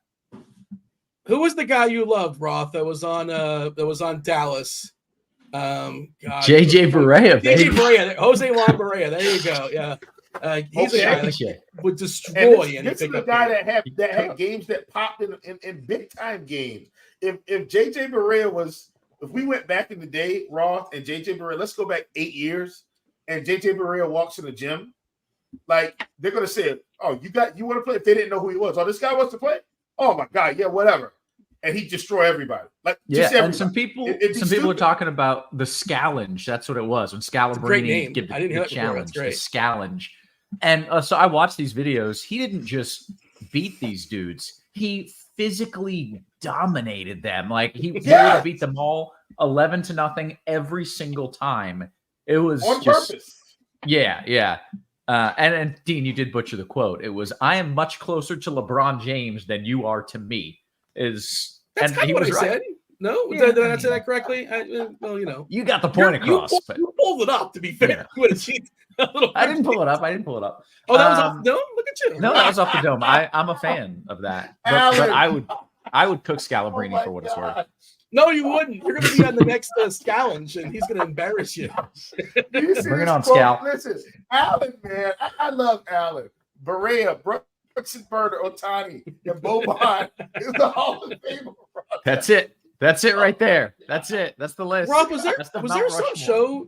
Wasn't there some show you're going back and forth in, and you challenged somebody to? Was that something that was happening at some point? Or are we making that up? Was that not you? Didn't you challenge somebody to something? Somebody athletic? Another weather person? I was going to say weatherman, but I know that's insulting. Meteorologist is the word I should have used. I don't know why I would say weather person. How rude of me. But at least you're being gender inclusive. I'm pretty sure the person you're thinking of was me. I think it was Roth and I playing one-on-one basketball. Oh no, I was thinking of like a legit athlete, but it might have been you too. Ouch. Yeah. He was thinking of Brian Man. Scalabrine.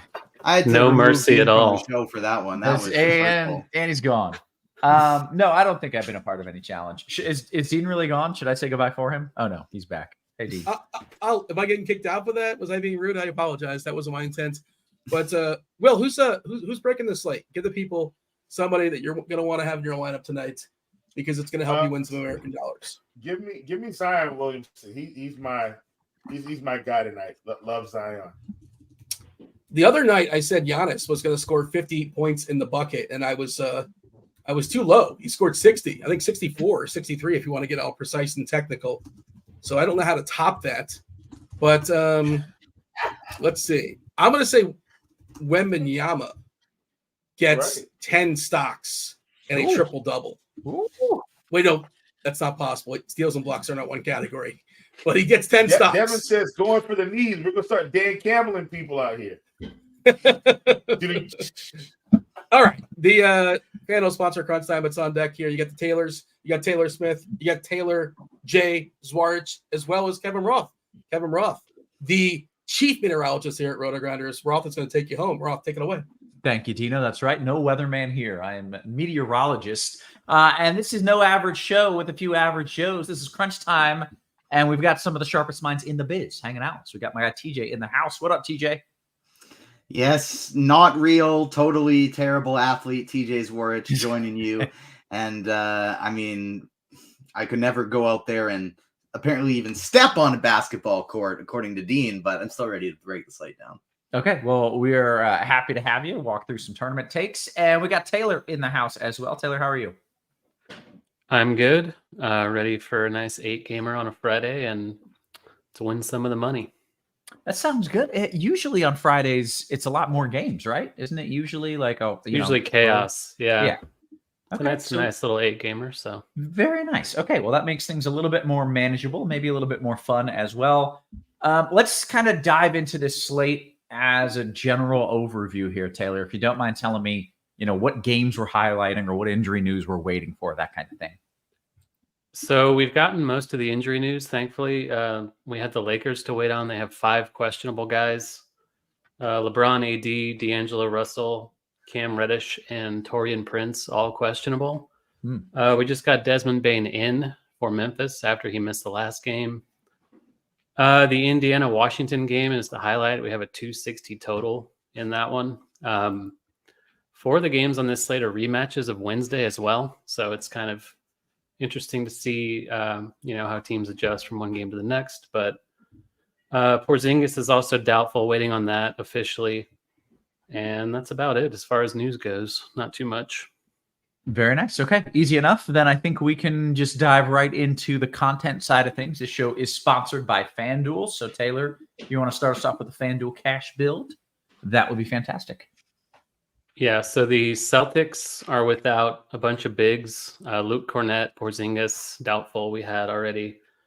They have Jaylen Brown in, but that's not a huge deal for the front court. We're projecting Neemias Queta to start at center. Kings legend Neemias Queta, an old bench warmer for them. He's min salary on both sites. We're assuming he starts. We're assuming he plays 24-ish minutes. Obviously, that's quite volatile since he's not really a rotation guy to begin with, but he's free. They're going to need some size against Orlando, so he's kind of a core play at center only on both sides. That's kind of where you're starting in cash. There's really not a lot of other value elsewhere that we love. So by default, I think Queta is kind of a guy you have to have in cash, assuming he starts especially. Point guard, I think we can pay up. Tyrese Halliburton in that Indiana game looks great against Washington, 1.6 points per minute on the season. Not super expensive either. I think it's pretty easy to get him in cash if you want him. Dennis Schroeder, we like the Toronto-Atlanta game, especially the Toronto side of that. He's cheap. The minutes are decent. Atlanta's horrible defensively. He's a good cash play at point guard as well. Let's see. Trae Young, another one you can spend on. Other side of that game, high floor, high ceiling. Good cash play if you want to pay up double at point guard. That's totally fine as well. Shooting guard, we're looking a little cheaper. Buddy Hield, always a decent price on FanDuel. OG Anunoby, a little more expensive than he was on Wednesday, but still attackable in that Toronto-Atlanta game. And Devin Vassell is a guy that's popping in projections. Good minutes for him. Decent game environment against the Lakers for San Antonio. Don't mind that at all. Shooting guard only. And small forward, Brandon Miller, kind of a core play. Big minutes for him. Charlotte is also without some front court pieces. Usage to go around there. Decent mid-range price tag on him.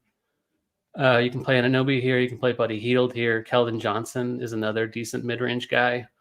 Ditto for Deni Avdija in the Indiana-Washington game.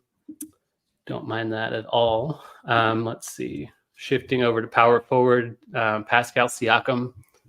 Good price on FanDuel, 83. Actually, the same on DK. Again, a lot of Raptors, just like on Wednesday night against the Hawks. Isaiah Jackson is an okay punt. Not huge minutes for him, but cheap exposure to the Indiana side of that Washington game as well. You can make the same case for Aaron Nesmith. Not great per minute, not the most comfortable value, but again, we're kind of hurting for cheapies on this slate. LeBron and AD are fine if you have more to pay up for power forward as well. And at center, I mentioned it's Keita in cash, and I think you just go with that and don't even bother with anything else. Okay. Very smooth, easy build there, really. TJ, let's bring you in to talk some tournaments. And I guess let's start with Quetta. Where do you land here? If he's the only super chalky guy of the night, are you on that chalk? Are you off the chalk? You going with the field? What's your plan? As long as he's starting, I think it's good chalk. He's just like a min price center who starts. You got to be basically Mike Muscala against Joel Embiid to fail at that point. So I don't mind Quetta at all. I think that's fine chalk as long as he starts. I wouldn't hit the lock button though. Like when there is a situation like this and it's more of a known commodity, I would consider hitting the lock button. But we could see a situation where, like the guys talked about in the last show, they go small and Jason Tatum rolls at the 5 for a while. They could decide to also go small with O'Shea Brissett or Lamar Stevens if one of those guys is playing well. Brissett's more of a veteran. Stevens is a decent point per minute guy. And so the rule I made in GPPs is I want to play exactly one Boston Celtic in every lineup. No more, no less. I would be okay with 2, but for the sake of this, I'm not doing it. So I'm getting about 70% Quetta, but then I'm making sure I also have a Tatum lineup for in case he plays the whole game at the center and gets 20 rebounds and goes off. I have some Brissett. I have some Lamar Stevens, but because they're all so cheap, I feel like if I was playing more than them, the optimizer would just keep shooting me out a bunch of these cheap guys. And so I want to have just one, only one. And it will be Neemias Quetta in most of them. But my thought process is one of these cheap Celtics or Tatum will have a very strong game today. And so I want to make sure, I'll be slightly overweight on Quetta or maybe even on the field in some smaller field, higher dollar stuff. But I'm also going to be making sure I get exposure to all the other cheap guys like Pritchard, Hauser, Brissett, and Lamar Stevens as well. Okay, very nice. Well, let's just go ahead and walk through a FanDuel tournament build, TJ.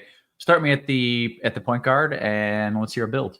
It looks like AD is out, at least according to the chat. Somebody just said that, but I have not seen that tweet anywhere. So we'll hold off on that. Disregard that I said it. We'll wait and we'll see. We'll wait till it's official before we blast that out there. Anthony Davis appears from Jovan Buhad. Anthony Davis appears to be out tonight. He's sitting in front of his locker in a gray sweatsuit an hour before tip off. Okay. So what does that change? What does that do? Like, what are your immediate thoughts? Did we, Taylor, did we have a what if today for if Anthony Davis was going to be out? I feel like we kind of may have thought that was just a regular, like fake questionable tag like they've been having throughout the year. We do not have that. But maybe they're just doing, because LeBron sat the other night and AD played. Maybe they're just flipping it tonight. So LeBron obviously is the big winner, assuming he suits up. The Spurs are a great matchup. And then the issue is that they have 4 other guys, including LeBron, questionable. So it's kind of hard to see how that shakes out at the moment until we know more.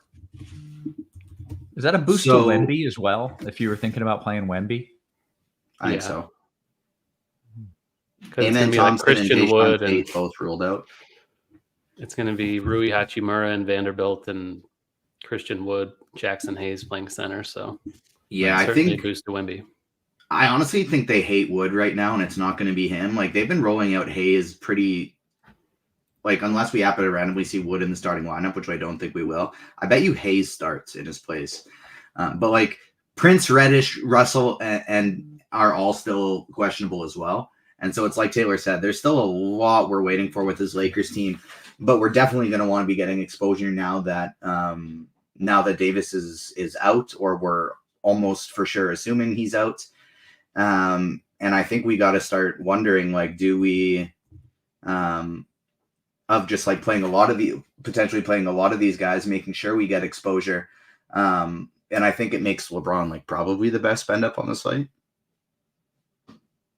Yeah, I think LeBron and Cash is definitely something you probably want on both sides. Okay. All right, that's fair. We will kind of circle back. Of course, we're still waiting for a lot more news. Also seeing Tate is out. I just had another one flash. Someone was out for illness. I think it was Amen Thompson. Is out as well. Do these matter? Or do we care? I think Tari Eason's a really good tournament play on DK, but he's kind of expensive on FanDuel. Otherwise, no, not really. Okay. That works. TJ, let's go through a build now. And maybe things have changed from where you were thinking and where you were building just 2 minutes ago. Not a big change, but I'm just adjusting right now. I'm playing one single entry and then 20 entry max over on DraftKings. And so I'm adjusting to make sure I get some more Lakers. But that's about it. I already had kind of exposures to these guys in case some of the mid-range ones would miss. Austin Reeves was one of my highest owned players. And so I'm kind of assuming that at least one of Reddish or Prince and D'Angelo Russell is going to be out, which would make me really like Austin Reeves. And it bumps up Rui Hachimura, Jared Vanderbilt, and Jackson Hayes are all guys that I'm going to be getting in my pool now as well. So I want to bump up Rui even more just so I can get like a bit of a build in before the projections updates. And then if the projections update and they're way off from what I guessed myself, then I'll adjust it again. But if they're pretty much spot on, then I can just leave it and continue on. But I think the Lakers are probably the number one priority on the slate now, because like if all of these guys happen to be in outside of Anthony Davis, then the Lakers are still in a great spot and they're fine. If all of these guys happen to be out, the Lakers are by far, bar none, the best spot on the slate in a near nut matchup with half of their team missing. So definitely going to be wanting to make sure we get a lot of exposure to the Lakers. Every time I see my phone vibrating right now, I just like glance over to it, see who is it? Give me a Laker. Who is it? But no, it's just starting lineups for things that we had already expected. Point guard position, I'll kind of just rip it through position by position now. Knowing until we know more, I'm kind of just going to like sort of half omit the Lakers from this conversation. When they pop up, I'll like organically I'll mention them, but just assume we love the Lakers, and every time a name drops off that list, we like them more. Every time a name gets added to the list of who's playing, we like them a little bit less. Sure. But in the meantime, some of these other guys here, my favorite point guard on the slate today is going to be Dennis Schroeder. He's smash spot against Atlanta. He's been playing great this year. He's too cheap for his role. I'm getting to a lot of Schroeder today. I'm taking some weird shots on guys like TJ McConnell and Jose Alvarado, who are nice and cheap. Maybe I'll need them a little bit less now that we got more of these Lakers guys. But I'm a big fan of the Raptors point guards, Dennis Schroeder and Scotty Barnes too. I guess that's just a DraftKings play. He's small forward, power forward on FanDuel. And then Tyrese Halliburton, like Taylor mentioned, really strong plays. I don't feel overly like I need to drastically pivot off the chalky point guard, because the chalky options are fantastic and they're there for a reason. They're really strong. So of them, like Rozier is fine, Trae Young is fine, Maxey and Van Vliet are fine, but for me it's Halliburton and Schroeder as the two guys that I want to be making sure I get to. Okay, keep rolling. Shooting guard, again, I like the Raptors. OG Anunoby, I like here. Terry Rozier, Delvin Vassell, Buddy Hield. Fine with all of these guys. Austin Reeves is the main one for me, though. Especially with AD out, like even though that doesn't seem like that would be a big deal for him, that's going to be a lot of usage. I think he ends up picking up. And so even if we don't get any other guys out, I love Austin Reeves. If we do get a bunch more of them out, I might be considering hitting the lock button on him. And then, pardon, Devin, maybe you can just search his name in to double check, but does Koulibaly have shooting guard eligibility? No, just small forward. So as we pivot to small forward, he's somebody I want to talk about. I really like Koulibaly in this spot because I think he's someone that whether this game gets ugly or stays close, he could end up still being in the lineup. And I don't think many people are going to go to him today because he's coming off the bench. And so Koulibaly is one of my favorite sort of tournament values on the slate. Love Tari Eason. He's in a great spot. Keldon Johnson, Scotty Barnes, Gordon Hayward's fine.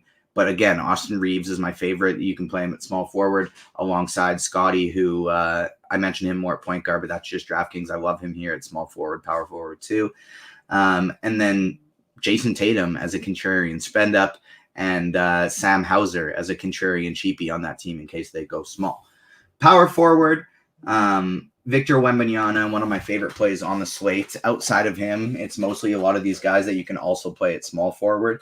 So Eason, Keldon Johnson, Sadiq Bey has his minutes secure without DeAndre Hunter. I like him. Rui Hachimura without Anthony Davis, I like quite a bit. And if we get more of these guys out, he's going to be even better. And then I think it's reasonable to take some tournament shots on guys like O'Shea Brissett and Lamar Stevens, just in case Queta isn't the guy today. Finally, the center position, obviously we have the chalky Neemias Queta. As long as he's starting, I think that's good chalk. But other guys I'm looking to take shots on, Jakob Poeltl, one of my favorite plays on the slate.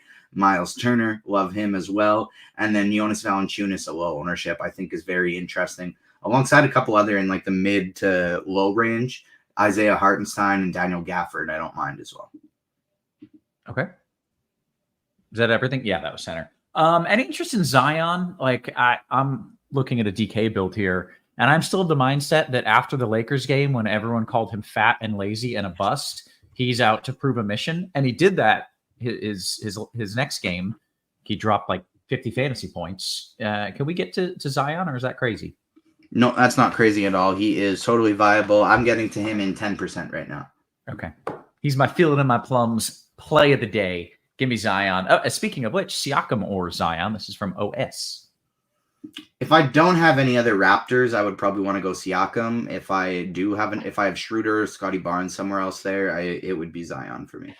Okay, very nice. A quick reminder: this show sponsored by FanDuel. You bet $5 on any money line, get $150 in bonus bets if your team wins. For new users in Arizona, Colorado, Illinois, Indiana, Iowa, Kansas, Louisiana, Maryland, Massachusetts, Michigan, New Jersey, Ohio, New York, Pennsylvania, Tennessee, Virginia, West Virginia, Wyoming. Terms and conditions apply. Must be 21. Not a gambling problem. Call 1-800-GAMBLER. Let's kick it over to DK. Taylor, what do we got? So with the AD news, obviously they're going to have a new starting center. That's going to shake things up on the value front, especially. Like we said, we're still waiting on some news with them, but it's fair to assume Jared Vanderbilt and Jackson Hayes are going to spend most of the time playing center.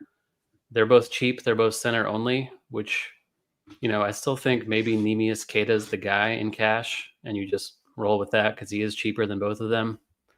But it's not as clear cut as it was 10 minutes ago. But I guess we'll see how projections shake out once we get that news. Position by position, Dennis Schroeder, kind of a staple of cash lineups on DK as well as FanDuel. 63 on DK, great spot against Atlanta. Trae Young under 10K, I believe, 99 on DK.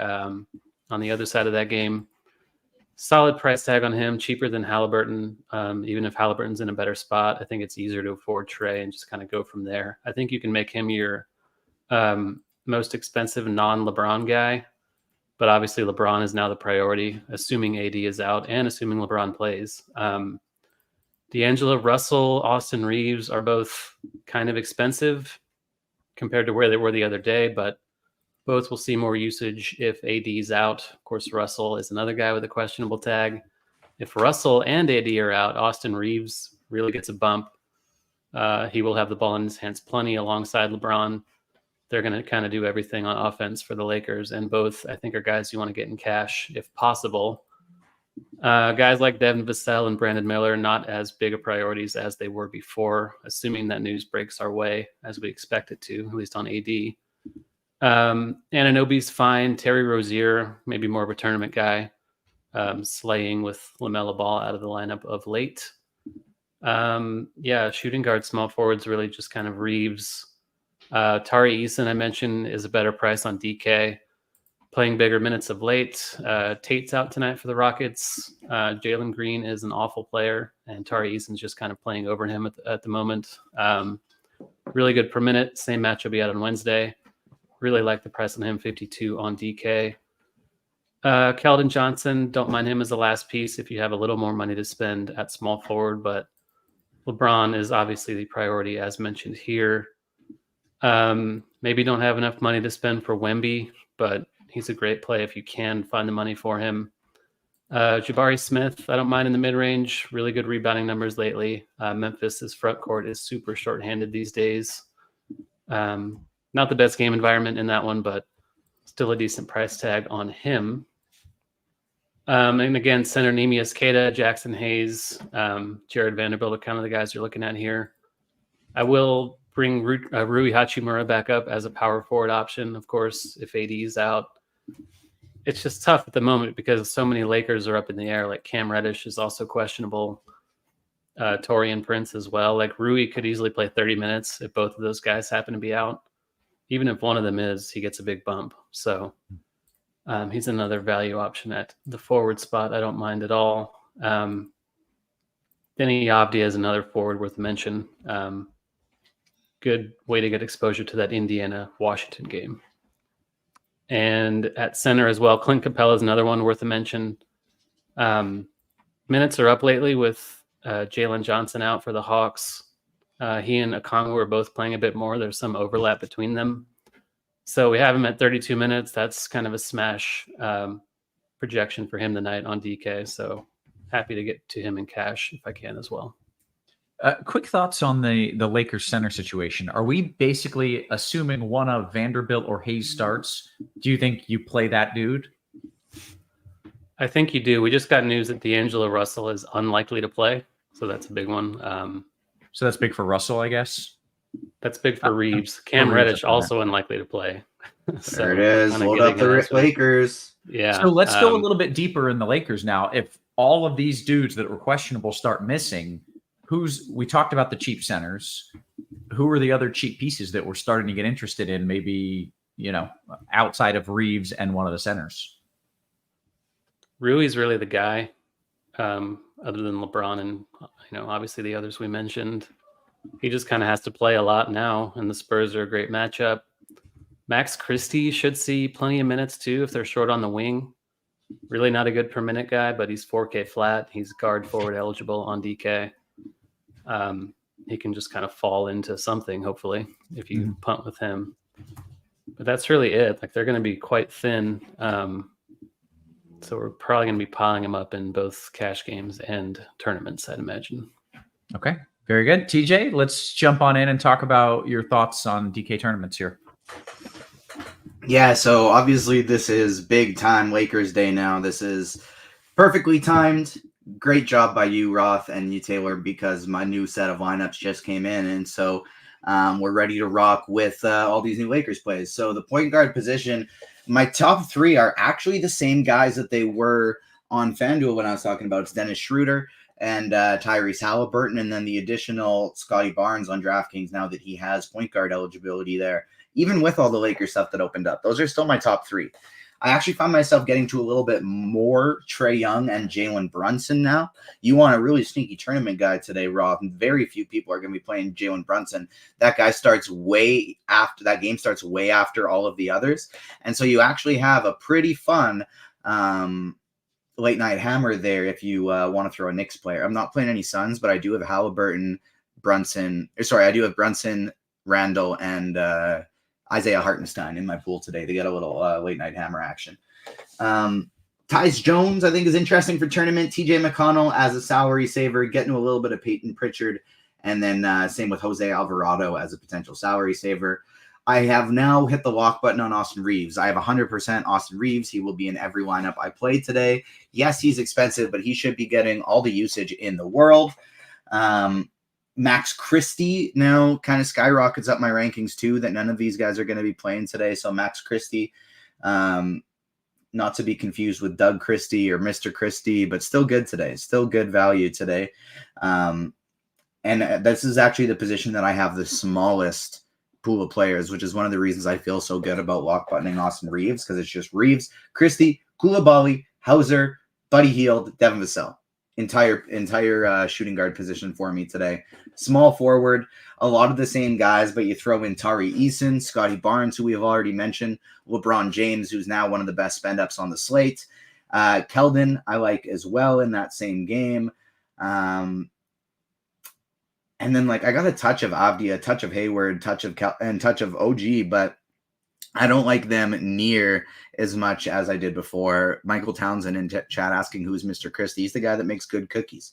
All I remember, they make Oreos. All I remember is that's how they used to have the Oreo commercials. As a kid, would dunk the Oreo in milk and then go, Mr. Christie, you make good cookies. Maybe that was just a Canadian thing, since none of you guys recognize that. It's over my head, man. Yeah. Power forward, Rui Hachimura, top play on the slate here. Tyree Eason, somebody I like really a lot as a salary saver. Victor Wembanyama is probably my second favorite spend up on the slate outside of LeBron James, but I do find myself getting slightly more Wemby than LeBron, because I don't think you need to play LeBron. You can just play 3 other Lakers and then spend up somewhere else. If he puts up 50, 10, and 10, you're screwed and you don't get anything there, but you play him in cash for sure. And in tournaments, I do think you can get off of LeBron and play these ancillary Laker pieces instead. Siakam, I don't mind. Zion Williamson, I like. Getting a little Kuzma, and then Jason Tatum as well. And then I don't need them as much now because of the Lakers, but I do have a little bit of O'Shea Brissett and Lamar Stevens still, just because in case Queta is not the guy today. We got Russell and we got Reddish officially ruled out now. So we just load up on the Lakers. We load up on all the Lakers. J3 is saying he's asking about producer Steve, and he wants Dean. J3, you got to come earlier. Steve wasn't here today. Devin was popping in the whole time, and Dean had a whole thing of Grinders Live. So we got producer Devin in the house. Finally, center position. Queta is still my highest owned guy right now. I have 60% of him. I might try and adjust that, though, especially if we find out that he's not in the starting lineup. I might end up trying to get a bit less, but that game doesn't start till 30 minutes after the slate. So we're good to go. J3, don't worry. I just you give me a hard time. I like to give you a hard time too. Don't worry about that, buddy. That's about it though from me. Okay, very good. We still have a lot of time here until lock. Taylor, kind of a lot's happened over the last 5-10 minutes here. Anything that you want to add in or throw in? Anthony Davis officially out. We were expecting that at this point. But anything you want to add? Yeah, we got that. We got Taurean Prince in, LeBron in, which we needed confirmation on, and then Jared Vanderbilt also in. So Prince is actually viable as another cheapie, small forward only on FanDuel. I think him being in might nuke Christie as an option. I really don't want to play him anyway. So thankfully Prince is there. Hachimura is still fine. Again, it's a lot of Lakers. Russell and Davis being out is a ton of usage that they're missing. It's going to go to LeBron. It's going to go to Reeves.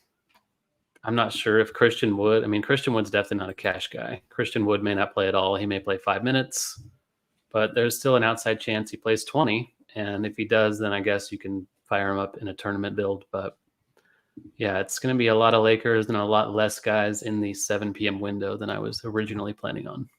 Okay, fair enough. Got to make those pivots and got to stay ready. Anything else that we're waiting on breaking that we think is going to be slate breaking, or is this Laker news kind of what we needed? I guess we need the Laker starter. Yeah, we need that. We just got Porzingis officially out, which we did expect as well. But that's really it. We got Bane, we got everyone else, so we are good as far as news, unless something else comes out unexpectedly. Okay. Let's dive into some QQs here. We've got about 8-9 minutes until lock. And I'll start with Fit Crooks here. Yeah. DK Cash, Taylor, should we fade everybody except for Halliburton in that first set of games? If you can still pay up for LeBron and Halliburton, then yeah. But I'd prioritize LeBron, I think, over Halliburton if it's only one. Okay. FanDuel GPP, TJ Washington, Indy, total of 261. I'm thinking Halliburton and McConnell pairing at point with Nembhard out. Am I overthinking it? Yeah, that might be a little bit too much exposure there to me. They're not going to share the court together a ton. They will a little bit, but not a ton. So I like playing one or the other because if it turns into a blowout, then McConnell could be one of the best value plays on the slate. And if it stays close, Halliburton's probably going to be the best spend up. I don't see paths. I do see paths to both of them 5Xing. I don't see paths to both of them hitting ceiling games. Gotcha. Okay. 2 questions. Reeves or OG and FanDuel Cash? I think with the news that's been breaking here, it's Reeves pretty clearly. And then is Hayes okay in FanDuel Cash if he starts? Let's see. Jackson Hayes, 3.6. Yeah, if he starts, I'm okay with that. Okay, nice. FanDuel Cash, Vassell or OG? This is a cash question, so I guess I'll let Taylor handle this. FanDuel Cash, Vassell or OG? Slightly in Vassell, but both are completely fine. All right, we'll go to Chinatown. DK Cash question. Any Charlotte guys that are good plays? Anyone in that game that we should be scared to miss out on? Is that the Zion game on the other side? Because he's going for 50. But there are guys that project Charlotte well. Guys? Yeah, any Charlotte like guys? Nick Richards projects well. Brandon Miller projects well. Hayward and Rozier, like they're all playable in cash. I just don't think they're priorities anymore based on the Lakers stuff, really. Okay. FanDuel single entry, TJ, your favorite stud or studs? FanDuel single entry. Scotty Barnes is probably my favorite one for tournaments right now. Barnes, LeBron, and Halliburton would be my top 3. Okay.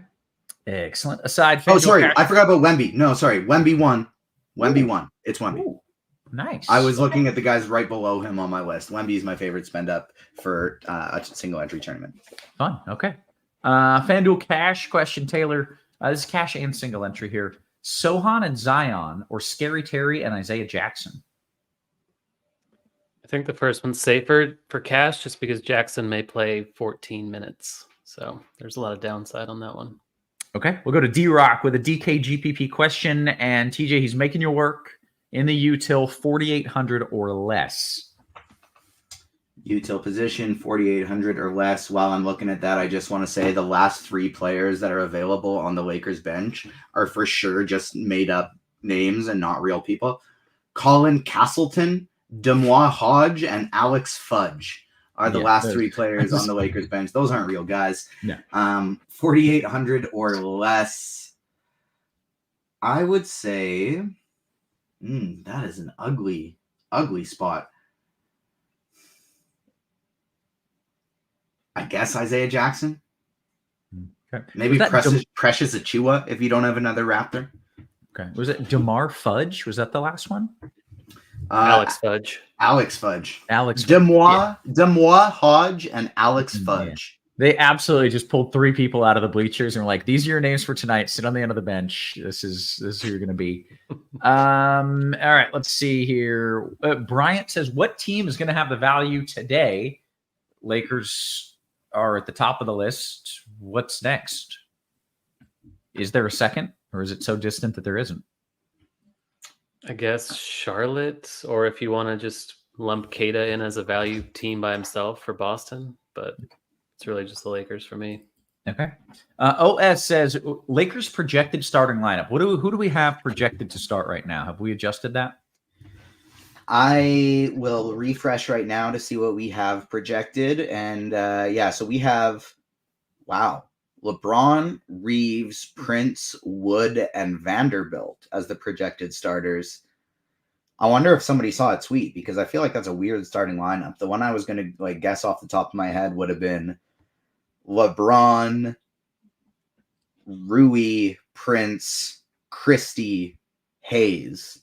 would be my guess. And I actually think they still bring Reeves off the bench, even with all of these guys out. And that's totally fine. Even with Reeves off the bench, that's totally fine.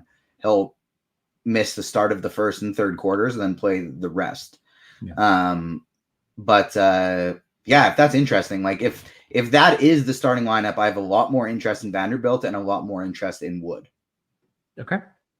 We've got about 2 minutes until lock here. Chinatown says more likely to fail, Rozier or Randall on DK. Taylor, who is more likely to fail us, Rozier or Randall? Randall has a tougher matchup, so I would say him, but I do love him in tournaments tonight. Okay. Giuseppe says Zion Williamson over 22.5 points versus the Hornets. Lock it in. I say lock it in. Where do you stand? I think it's fine. I haven't looked at his specific point projection, but I would, if I had to choose one, I would say over on that one. I would say more. He's currently, what was it? 22.5. Yep. RotoGrinders projections have him for 22.61 points tonight. Give me the over. Give me the over. Yeah, the line is pretty perfect. If I had to pick one, I would pick the over, but I wouldn't be doing either likely. He's dropping 30 plus. Take the over.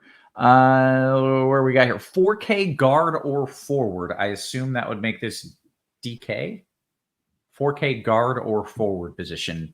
TJ, your favorite 4K guard or forward on DK? Yikes. If he starts, Max Christie. If he does not start, Jose Alvarado. Ooh, okay. I'm playing Jordan Poole in the DK Roto tournament tonight, just as an homage to Dean. Nothing wrong with a little pool party here. DK GPP, Prince or Eason? TJ, Eason is usually your boy, but Prince is kind of in a good spot now. Projections say Prince. My gut says Eason. Okay. I feel like you love Eason. I feel like Eason, your gut always says Eason. Actually, that's wrong. Projections still say Eason even with all the guys out. So it's Eason. Okay. There you have it. We are less than a minute until lock. Let me see if I can find any other questions that we've missed here. What are your thoughts on Tyus Jones versus the Pacers? Any Tyus? I think that's fine. Okay. Tournament only, though. Sure. There's a lot of good options out there. We have just about answered all of the questions with that. I'll point out, you guys got to check out our props and pick 'em. We've got some people in there asking about over under 22.5 for Zion. Check out our props and pick 'em package. It's brand new. The experts at RotoGrinders, the projections team, taking our premium stats, combing through the market for inefficiencies. Just using our model, you can easily find which lines are just off, where to find them, where to find the best lines, and how likely the prop will hit based on our projection tools. So check out the link in our description for more details on that. With that, gentlemen, we have hit the lock, and I think we can bounce on out of here. So for Taylor, for TJ, and for our wonderful production crew, always working hard behind the scenes, guys, we appreciate you. We love you, and we will catch you tomorrow. You have been crushed.